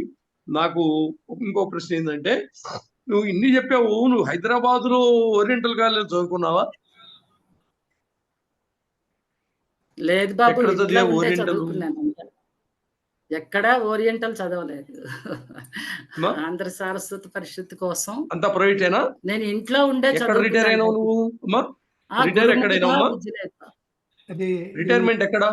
ఎన్ఎస్టిఎల్ రిటైర్మెంట్ ఎక్కడమ్మా? Visakhapatnam Ramanath secondary school NSTL బాబు, డిఫెన్స్ వాళ్ళ very school, good. Aided school. ఎయిడెడ్ది. Aided school. ఎయిడెడ్ స్కూల్ అమ్మా. చాలా సంతోషం. మిమ్మల్ని విశాలాక్షి అనగానే ముందు దూరదర్శన్కు మైకి మాత్రం కొంచెం ద్వివేదుల విశాలాక్షి గారు అని ఒక గొప్ప కథా రచయిత్రి. సరే, ఈ విశాలాక్షి ఎవరు? కాశీ విశాలాక్ష ఏమిటని న్యాయానికి వాళ్ళ నాకు రిహార్సల్ ఉంది. అయినా కూడా నవీన్ చంద్ర గారు మీరు ఉండండి, మీరు వినండి, మీరు ప్రశ్నలు ఏమైనా వేయాలన్నారు. ఏంటంటే నాకు బాగా మీ ఉపన్యాసం మొత్తం మీద నచ్చిన మాట, నన్ను ఇంత దాన్నిగా చేసింది ఆకాశవాణి అన్నారు. అది మీరన్నారు, ఘంటసాల అన్నారు, బాలమురళి అన్నారు, నిన్నగాక మొన్న తెలుగు యూనివర్సిటీలో నేను కూడా అన్నాను. మొట్టమొదట 71లో నన్ను ఒక నాటక కళాకారుడిగా గుర్తించి నాకు గొప్ప అంటే ఏం కాదు, 20 రూపాయల చెక్కు, దాంతో ఆంజనేయ స్వామి బొమ్మ కొనుక్కున్న, ఇప్పటికీ ఉంది. కాబట్టి ఆకాశవాణి యొక్క గొప్పతనాన్ని చెప్పారు. ఇంక చివరిగా ఒక ప్రశ్న అమ్మా, ఎందుకంటే 10 అయిపోయింది. మీరు ఈ గురువుని గురించి మీరు ఏమన్నారు? ఇది బాలకడలి కదా? బాలకడలే కదా మీ పుస్తకం? మీకు ఇది బహుశా మీరు చూశారో చూడలేదో, బాల గీతావళిని వెంకట పార్వతీశ్వర కవులు బాలాంతర వెంకటరావు, ఓలేటి పార్వతీశ్వరు. ఉంగాయను మా అంగిటికి పాల సంటి నందించితో, ఉంగాయను మా అంగిటికి పాల సంటి నందించితో, వాగంగనా నీ కృపమాకది మంగళ సంగీత కావ్య మాలికలయ్యనంటారు. వాళ్ళు బాలగీతావళి తర్వాత వచ్చిన ఆధునికుల్లో అందరికీ కూడా అదే. మిమ్మల్ని విష్ణు శర్మ అనడంలో తప్పేం లేదు, కానీ బాల సాహిత్యం మీరు ఇవాళ ఇట్లా రాయగలిగారంటే వెంకట పార్వతీశ్వర కవులు అనేటువంటి విషయం గుర్తుపెట్టుకోవాలి. గురువు చిల్లగింజ కుంభమీ దేహంబు, ఆత్మ పంక కలుషం అడుగుబట్ట, తెరిచి విరిచెనేని దివ్యామృతము తేరు, విశ్వదాభిరామ వినురవేమన్నాడు. 10 అయిందమ్మా. షుగర్ పేషెంట్ ఇంజెక్షన్ చేసుకోవాలి. నేను 1.5-2 గంటలు ఏ ప్రోగ్రాము, జూమ్ ప్రోగ్రామ్ వినలేదు, నేను విన్నాను. చివరగా నువ్వు వనజాక్షి అంటే అప్పటికే నేను 74లోనే లెక్చరర్ని కాబట్టి మాకన్నా చిన్నదాని అయి ఉంటావు కాబట్టమ్మా. అరవిందంబుల వంటి కన్నుగవతో హాస్యాన చిరునవ్వుతో, హరినీలంబుల బోలు ముంగురులతో, అద్వైతమౌ శక్తివై కరుణామూర్తిగా నిత్యనూత్నమగు శృంగారాన మామూమునన్ చిరకాలంబు నటింపుమమ్మ జననీ శ్రీరాజరాజేశ్వరి. ఇంకా చాలా ప్రశ్నలు ఉన్నాయి కానీ మనం పర్సనల్ కలుద్దాం. నేను వైజాగ్ వస్తాను తప్పనిసరిగా. అమ్మా నమస్కారాలమ్మా. నవీన్ చంద్ర గారికి మరొక నమస్కారం. ధన్యవాదాలు అక్కిరాజు గారు, చాలా ధన్యవాదాలు. తర్వాత ఈ లిస్ట్ లో ఉన్నది భల్లం వెంకట రమాదేవి గారు. మీ భల్లం గారు మీరు ఏమైనా మాట్లాడతారా? నమస్తే అండి విశాలక్ష్మి అమ్మ. తను చెబుతూ ఉంటే నాకు ఈ మధ్య మా ఆదిత్య సూరంపాలెం కాలేజీలో, ఇప్పుడు అది యూనివర్సిటీగా మారింది, డీమ్డ్ యూనివర్సిటీగా, ఒక బొమ్మ తన్నే తాను చెక్కుకుంటుందండి, ఒక శిల్పం. ఆ శిల్పం నాకు గుర్తొచ్చింది విశాలక్ష్మి అమ్మ చెప్తూ ఉంటే. తన పరిస్థితులు, తను ఎంత చదువుకి ఎంత తపస్సు చేసి ఈ స్థాయికి వచ్చింది, తను ఎంత చదువరితనము, తన యొక్క మాట తీరు, తన పద్యం చదివే విధానము, ఆ కథలు నడిపించే విధానము, ఆ వినయ విధేయతలు, అమ్మవారి భిక్ష అని అనుకోవడము, ఒక మనిషి ఎదిగిన కొద్దీ ఒదిగి ఉండడం ఒక ఎత్తు అయితే, ఒదగడంలో ఇంకా ఒదిగి ఉండటం, డౌన్ టు ఎర్త్ లాగా, అది విశాలక్ష్మి అమ్మకే చెల్లింది. మాకు చాలా ఇష్టమైన వ్యక్తుల్లో విశాలక్ష్మి అమ్మ కూడా ఉంటారు. ఆవిడ ఎప్పుడు వినయంగానే ఉంటారు. ఎంత చదివినా, ఎన్ని రాసినా, ఏం చేసినా, ఎంతమంది ప్రశంసలు పొందినా, నిజానికి వాళ్ళు ప్రశంసలు ఇచ్చింది కూడా ఆవిడ గర్వంగా చెప్పుకోలేరు. ఎలా అంటారంటే ఆమె, అది నా అదృష్టం, పూర్వజన్మ సుకృతం, అందుకే నాకు ఇది నా ప్రశంస. ఎస్పి బాలసుబ్రహ్మణ్యం నా జోలిలో పడ్డాయి ఈ పాటలు అవన్నీ, నా గొప్పతనం ఏంటి అని అంటాం, మా అమ్మని నేను చూడటం ఏంటి, నా చెల్లెలు నేను చూడటం ఏంటి, అదంతా వాళ్ళ అభిమానం తప్పించి అసలు నేనెంత ఈ ప్రపంచంలో నేనెంత మళ్ళీ బాలుడుగానే పుట్టాలని ఎలా అయితే చెప్తాడో ఆయన వినయంగా, అలాగే విశాలక్ష్మమ్మ కూడా తన వృత్తి గురించి, ప్రవృత్తి గురించి అంత అద్భుతంగా చెప్పారు. చుట్టూ వాతావరణం, మంచి వాతావరణం చక్కగా ఉన్నది. తను చూసిన పరిస్థితులు, తను చూసిన సంఘటనలు అవన్నీ కథలుగా మలుచుకొని ఎక్కడ డిస్కరేజ్ చేసినా కూడా అధైర్యపడకుండా తాను ఇది చేసుకుంటూ, తనకి తను సెల్ఫ్ గా ధైర్యం ఇచ్చేసుకుంటూ, లే శ్రీశ్రీ కొటేషన్, లెగు పరిగెత్తు, పరిగెత్తలేకపోతే పాకనైనా పాకు అని అంటాం. మేము మా ఇంట్లో వాతావరణం కూడా నాకు అలాగే, నాన్నగారంటే చాలా అభిమానం, గౌరవం. అలాగే ధైర్యంగా చెప్పాల్సి వచ్చినప్పుడు నోరు తెరవడం, అది ఇంతకంటే అసలు ఒక ఉమెన్ ఎంపవర్మెంట్ కి ఉదాహరణ విశాలాక్ష్మమ్మ అని అనవచ్చు మనం. కాలాతీతమైంది కాబట్టి మిగిలిన వాళ్ళకు కూడా అవకాశాలు ఇవ్వాలి కాబట్టి విశాలాక్ష్మమ్మకి అభినందనలు. తను ఇన్స్పైర్ చేసే ఒక వ్యక్తి, అందరికీ కూడా తను చాలా ఇన్స్పైర్ అయ్యామే. స్వీయ చరిత్ర రాశారో ఏమో తెలియదు, రాయాలి. మీలాంటి వాళ్ళు వచ్చే తరానికి బూస్ట్ గా ఉంటుంది మీ స్వీయ చరిత్ర. ధన్యాస్మి నాకు ఈ అవకాశం ఇచ్చినందుకు. ధన్యవాదాలు చాలా రమా ధన్యవాదాలు. గారు. ఇప్పుడు మీ తర్వాత వచ్చేది ఎవరంటే డాక్టర్ సగిలి సుధారాణి. డాక్టర్ సగిలి సుధారాణి, మీరేమైనా మాట్లాడతారా? మాట్లాడతాను సార్, ఒక్క నిమిషం. ఒక్క నిమిషం, క్లుప్తంగా చేయండి. విశాలాక్షి గారి ప్రసంగం విన్నాము, ఆద్యంతము అందరికీ స్ఫూర్తిదాయకం. రాజబాబు రాజేశ్వరుల ముద్దుల తనయి విశాలాక్షి చిన్నతనం నుండి పుస్తకాలతో చెలిమి చేసింది, జానపదాలతో చెలిమి చేసి అన్న అక్కల ప్రోత్సాహంతో చిన్నతనంలోనే రచన వ్యాసంగంలో బీజాలు వేసింది. ఆత్మానుభవ కథనాన్ని కథగా మలచింది. చక్కటి కుటుంబ నేపథ్యంలో పెరిగి పెద్దదైంది. ఉన్నత విద్యలు అభ్యసించి తెలుగు పంతులమ్మ అయింది. ఎక్కువ చదివి తక్కువ రాసింది. వ్యాసాలు, కథలు ఎన్నో ప్రముఖ పత్రికల్లో ప్రచురితమయ్యాయి. తనకు వచ్చిన విద్యను 10 మందికి పంచాలనే తాపత్రయం తనది. మట్టి ముద్దలను శిల్పంగా మలిచింది. విష్ణు శర్మగా వారి మదిలో నిలిచిపోయింది. ముత్యాల జల్లులు కురిపించి విశాలాక్షి కథానికలతో మైమరిపించింది. దేశ విదేశాల్లో పర్యటించి ఖ్యాతి పొందింది. మొండి గోడలలో చెరగని జ్ఞాపకాలను మదిన గుడిగా నిలిపింది. మాతృభాషకు వందనమన్న విశాలాక్షమ్మకు మనసారా అభినందనలు. ధన్యవాదాలు సార్. చాలా చాలా చాలా చాలా సంతోషం తల్లి. మనసు నిండిపోయింది. చిన్న ఒక కవితలో మొత్తం విశ్వరూపం చూపెట్టాం. చాలా సంతోషం. ధన్యవాదాలండి సుధారాణి గారు. మీ తర్వాత గోపాల్ రెడ్డి గారు. గోపాల్ రెడ్డి గారు, మీరు ఏమైనా మాట్లాడతారా? గోపాల్ రెడ్డి గారు, మీరు అన్మ్యూట్ చేసుకోండి. అన్మ్యూట్ చేసుకొని మీ ప్రశ్న అడగండి. గోపాల్ రెడ్డి గారు, గోపాల్ రెడ్డి గారు అన్మ్యూట్ చేసుకొని మీ ప్రశ్న అడగండి. గోపాల్ రెడ్డి గారు ఆవడం లేదు. ఓకే, తర్వాత ఉన్నది జిఎస్ లక్ష్మి గారు, మన గరిమెళ్ళ సుబ్బలక్ష్మి గారు. మీరు ఏమైనా ప్రశ్నలు అడుగుతారా? సుబ్బలక్ష్మి గారు, సుబ్బలక్ష్మి గారు, జిఎస్ లక్ష్మి గారు ఉన్నారా మీరు? ఉన్నానండి, నమస్కారం. చాలా విశాలాక్షి గారు ఆవిడ చెప్పినంత వింటూ ఉంటే చాలా స్ఫూర్తిదాయకంగా ఉందండి. అది విన్న వాళ్ళందరికీ కూడా చాలా ఇన్స్పైర్ అవుతారు. అది విని ఒక మనిషి పట్టుదలతో సాధించిన, తనకి ఏది కావాలో అది సాధించడం అంటే అది చిన్న విషయం కాదండి. ముఖ్యంగా సమాజంలో ఆడవాళ్ళు సాధించడం చాలా గొప్పగా సాధించారు. దానికి ఆవిడని అభినందిస్తున్నాను. ఆవిడ అన్ని కూడా చాలా బాగుంటాయి. ఒక విలువలు చెప్పేవిగా ఉంటాయి. మనిషికి సొసైటీలో ఒక రచయిత బాధ్యత, మనిషికి విలువ చెప్పాలి, సమాజానికి చెడు చెప్పకూడదు, చెడు మంచి చెప్పాలి, మంచి విలువలు చెప్పాలి.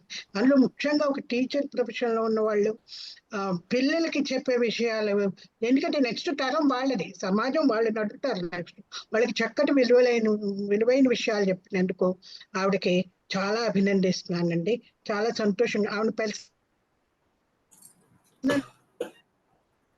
పుస్తకం రిలీజ్ అప్పుడు చాలా సంతోషంగా అనిపించింది.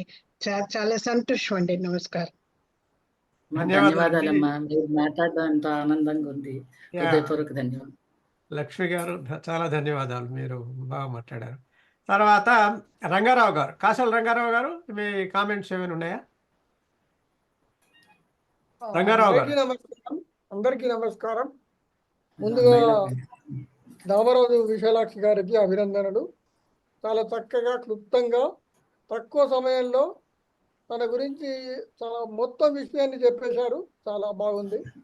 అయితే నవీన్ చంద్ర గారు ఈ సమావేశం ప్రారంభించినప్పుడు కొన్ని వ్యాఖ్యలు చేశారు, ఆ గురదాడ గురించి, వాటి గురించి, వీటి గురించి.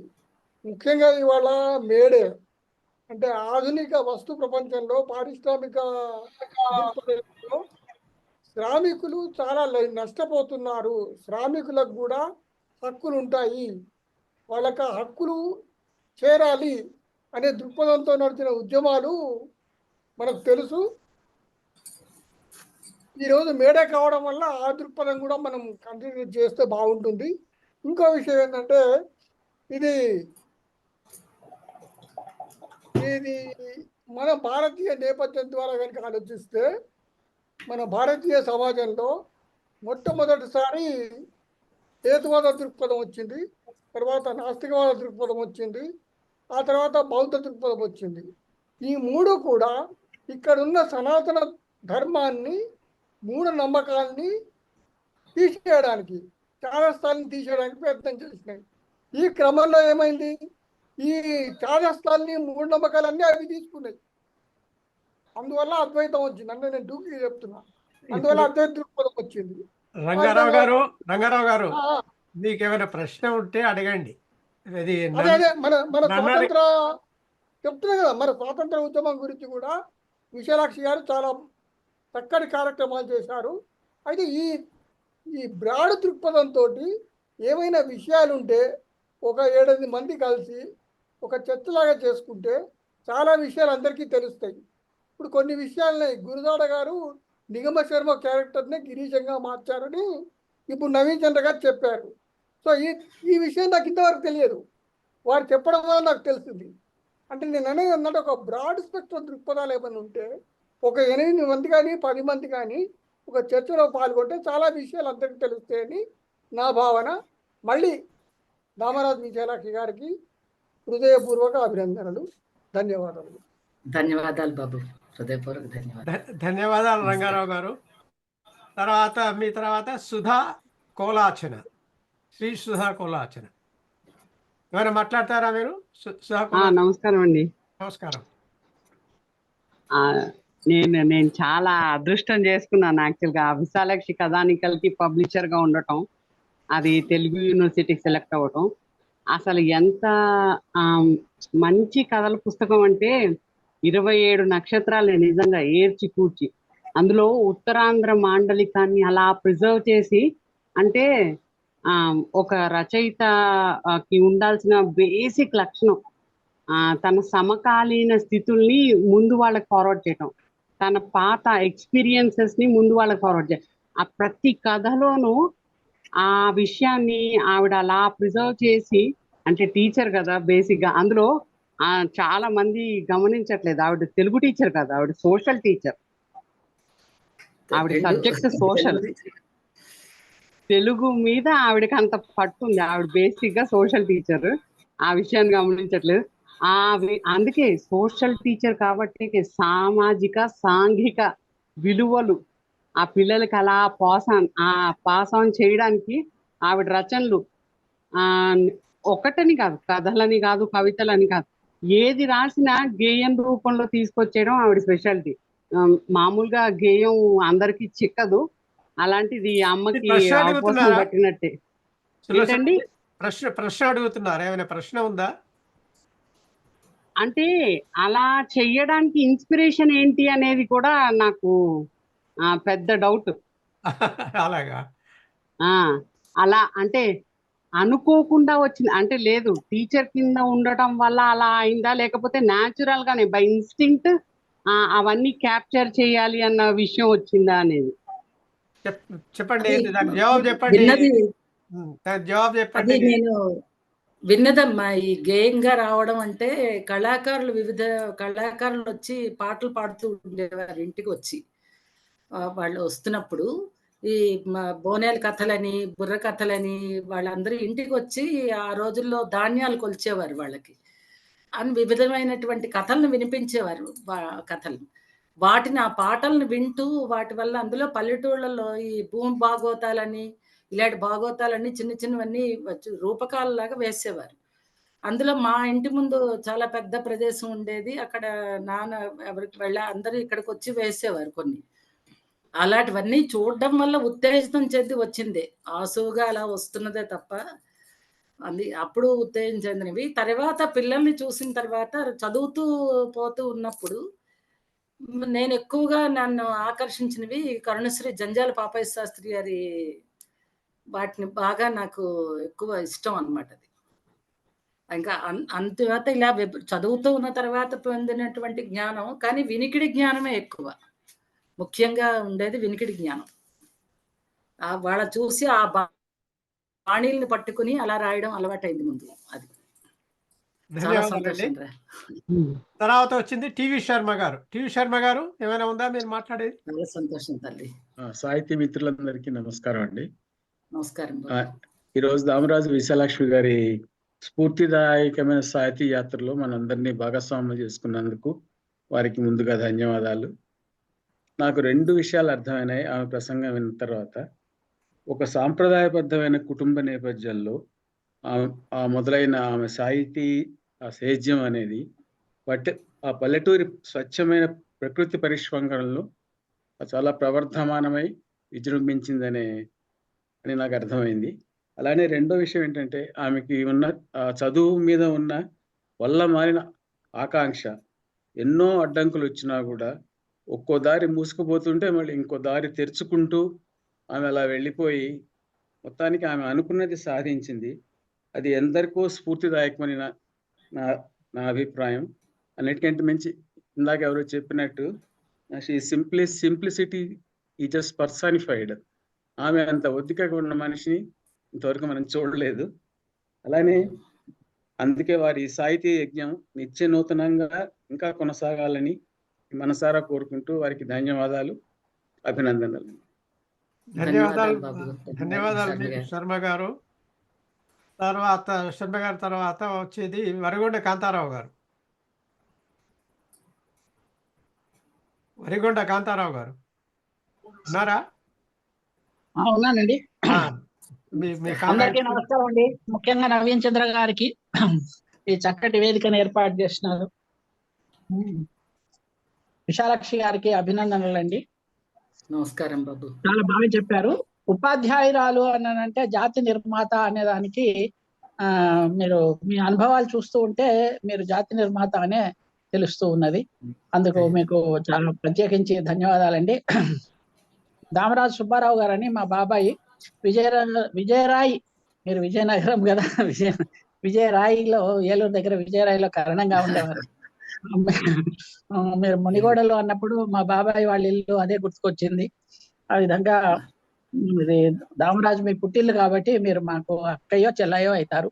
70 ఏళ్ళు ఇప్పుడు. చాలా సంతోషం. 19 రిటైర్ అయ్యాను.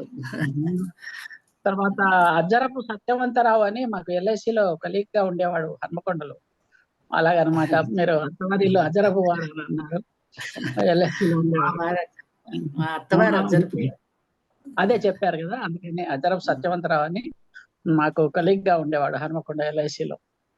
అయితే మీరు మీ బాబాయ్ కూడా పెద్ద కవి అని చెప్పారు. మీ బాబాయ్ మిమ్మల్ని ప్రోత్సహించారని చెప్పారు. ఆయన పేరేంటో చెప్పలేదు. దామరాజు శంకరన్ గారు. దామరాజు శంకరన్. మీరు చదువు పట్ల మీరు చేసిన పోరాటం విజయనగరంలో ఉన్నారండి. అయితే మా అమ్మాయి విశాఖపట్నం వస్తుంది కదా, మీరు విశాఖపట్నంలో ఉంటారా ఇప్పుడు విజయనగరంలో ఉంటారా? ప్రస్తుతం విశాఖపట్నం బాబు. పుట్టింటి వారు విజయనగరమే.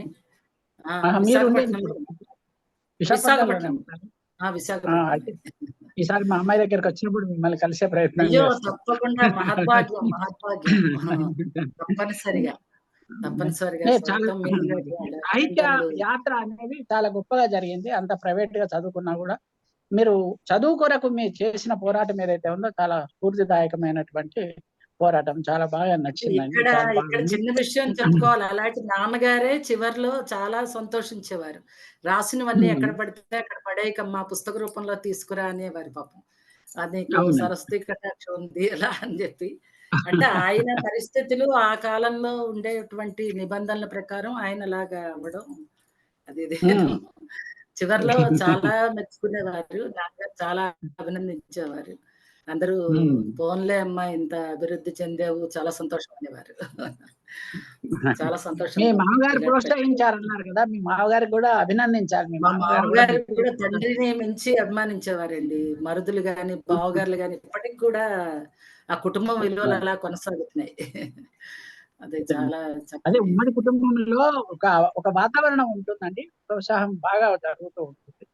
ఆ అవును ప్రోత్సాహం. బాబు. అలాగే మీరు చెప్తూ ఉంటే మీరు ఇదివరకు మనం చాలా సమావేశాల్లో కలిసాం కానీ ఎప్పుడు గుర్తు రాలేదు. కానీ మీరు చెప్పే ధోరణిని బట్టి ద్వివేదుల విశాలాక్షి గారు గుర్తొచ్చారు. నేను విద్యార్థిగా ఉండగా ఆంధ్రప్రభలో ఆవిడ సీరియల్ వస్తూ ఉండేవి.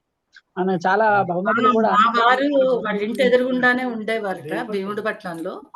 ద్వివేడు విశ్రాంతి గారు కూడా అది అవునండి. మీరు మాట్లాడుతుంటే ఆవిడ గుర్తుకొచ్చారు. అది విశేషం అండి. మొత్తానికి అభినందనలండి. ఇంత చక్కటి కార్యక్రమం ఏర్పాటు చేసినందుకు నవీన్ చంద్ర గారికి ధన్యవాదాలు. అట్లా అని ఓకే. దాని గురించి మాట్లాడారు. దాని గురించి కూడా ధన్యవాదాలండి. సభాముఖంగా తెలియజేస్తూ ఉన్నాను. ధన్యవాదాలు. ఓకే. తర్వాత ఆ లిస్ట్ లో ఇక్కడ ఉన్నది బుల్స్ గోపాలకృష్ణన్ గారు. సభకు నమస్కారం. నాది ఒకటే ప్రశ్న విశాలాక్షి గారు. మీరు బాల సాహిత్యంలో కొంచెం కృషి చేశారు. మీరు ఇంకా కూడా కృషి చేస్తున్నారా? మీ తర్వాతి బాల సాహిత్య పుస్తకం ఎప్పుడు వస్తున్నది? తప్పని బాలల కథలు రాయాలని కోరికగా ఉంది నాన్న. నాటికలన్నీ ఒక పుస్తక రూపంలో తీసుకురావాలని ఒకటి ఉంది. రెండోదేమో బాలల కవితలు అన్నీ కవితలు వచ్చినాయి కదా, కథారూపంలో ఒకటి, నాటికలు ఒకటి తీసుకురావాలని ఉంది. అది మళ్ళీ అక్కడికే వెళతాను, అమ్మవారి అనుగ్రహం. అది ఎప్పటికీ కొంచెం అన్ని విధాలా చూసుకోవాలి కదా. కథానికల కంటే అదే నా కోరిక కూడా అదే. మీకు చాలా సంతోషం. చాలా చక్కగా ప్రసంగం చేశారు. తప్పనిసరిగా మీలాంటి వాళ్ళ ప్రోత్సాహంతో నమస్కారం చెప్తున్నాను. తప్పనిసరి చాలా సంతోషం బాబు. మీరు అందరూ వచ్చి ఇంత విజయవంతం చేశారు నా మీద అభిమానంతో. చాలా సంతోషం. ఓకే. తర్వాత చివరికి బుల్సు సీతారామమూర్తి గారు. ఆయన పాపం ఆయన ముందు పెట్టాల్సింది. నమస్కారం అండి. సభా సరస్వతికి నమస్సుమాంజలి. నమస్కారం. శ్రీమతి దామరాజు విశాలాక్షి గారి ప్రసంగం చాలా చక్కగా ఉంది. వారి యొక్క సాహితీ ప్రస్థానం గురించి చాలా చక్కగా వివరించారు. నిజంగా చాలా పట్టుదలతో, చిన్న పల్లెటూరులో పుట్టినా కూడా చాలా పట్టుదలతో విద్యాభ్యాసం చేశారు. ఆమె తెలుగు పండితురాలు అనుకున్నాను. ఆమె సాంఘిక శాస్త్రం ఉపాధ్యాయురాలని ఇప్పుడే తెలిసింది. లేదు బాబు, తెలుగు ప్రధాన అంశం, సోషల్ అంశం. తెలుగు పండితురాలే మీరు. ఓకే, చాలా బాగుందమ్మా. మీకు ఆకాశవాణిలో చాలా విషయాలు నేర్చుకున్నారని చాలా బాగా చెప్పారు. మీకు చాలా ఇష్టమైన వాళ్ళు జంధ్యాల పాపయ్య శాస్త్రి గారు, పోతన గారు అని చెప్పి చాలా చక్కగా చెప్పారండి. మీకు నిజంగా మీరు చాలా అదృష్టవంతులు. ఎలాగంటే మీ పుట్టినీళ్ళు మెట్టినీళ్ళు రెండు కూడాను మీ సాహిత్య అభిలాషకి దోహదం చేశాయని నేను అనుకుంటున్నాను. మీ ప్రసంగం చాలా బాగుంది, చాలా స్ఫూర్తిదాయకంగా ఉంది. మీకు అభినందనలు, శుభాశీస్సులు. ఓకే, ధన్యవాదాలండి సీతారామమూర్తి గారు. చివరికి గోపాల్ రెడ్డి గారు ఏమైనా మాట్లాడతారా? గోపాల్ రెడ్డి గారు మిస్ అయ్యావా? ఏం మాట్లాడలేదు గోపాల్ రెడ్డి గారు. ఓకే, ఆయన ఏం మాట్లాడడం లేదు. ధన్యవాదాలండి విశాలాక్షి గారు. ప్రసంగం చాలా బ్రహ్మాండంగా ఉంది. నేను ఇప్పుడు ఈ ప్రోగ్రామ్ను స్వస్తి చెప్పి ఈ ప్రోగ్రామ్ ఎండ్ చేస్తానండి. ఇప్పుడు ఆల్రెడీ 1 o'clock అయింది ఇక్కడ, అంటే 2 hours ప్రోగ్రాము. స్వస్తి ప్రజాభ్యః పరిపాలయంతాం న్యాయేన మార్గేణ మహీం మహీషాః గోబ్రాహ్మణేభ్యః శుభమస్తు నిత్యం. లోకాః సమస్తాః సుఖినో భవంతు. రామాయ రామభద్రాయ రామచంద్రాయ వేధసే రఘునాథాయ నాథాయ సీతాయాః పతయే నమః. మంగళం కోసలేంద్రాయ మహనీయ గుణాబ్దయే చక్రవర్తి తనుజాయ సార్వభౌమాయ మంగళం. మంగళాశాసనపరైర్మదాచార్య పురోగమై సర్వైశ్చ పూర్వైరాచార్యై సత్కృతాయస్తు మంగళం. కాయేన వాచా మనసేంద్రియైర్వా బుద్ధ్యాత్మనా వా ప్రకృతే స్వభావాత్ కరోమి యద్యత్ సకలం పరస్మై నారాయణాయేతి సమర్పయామి.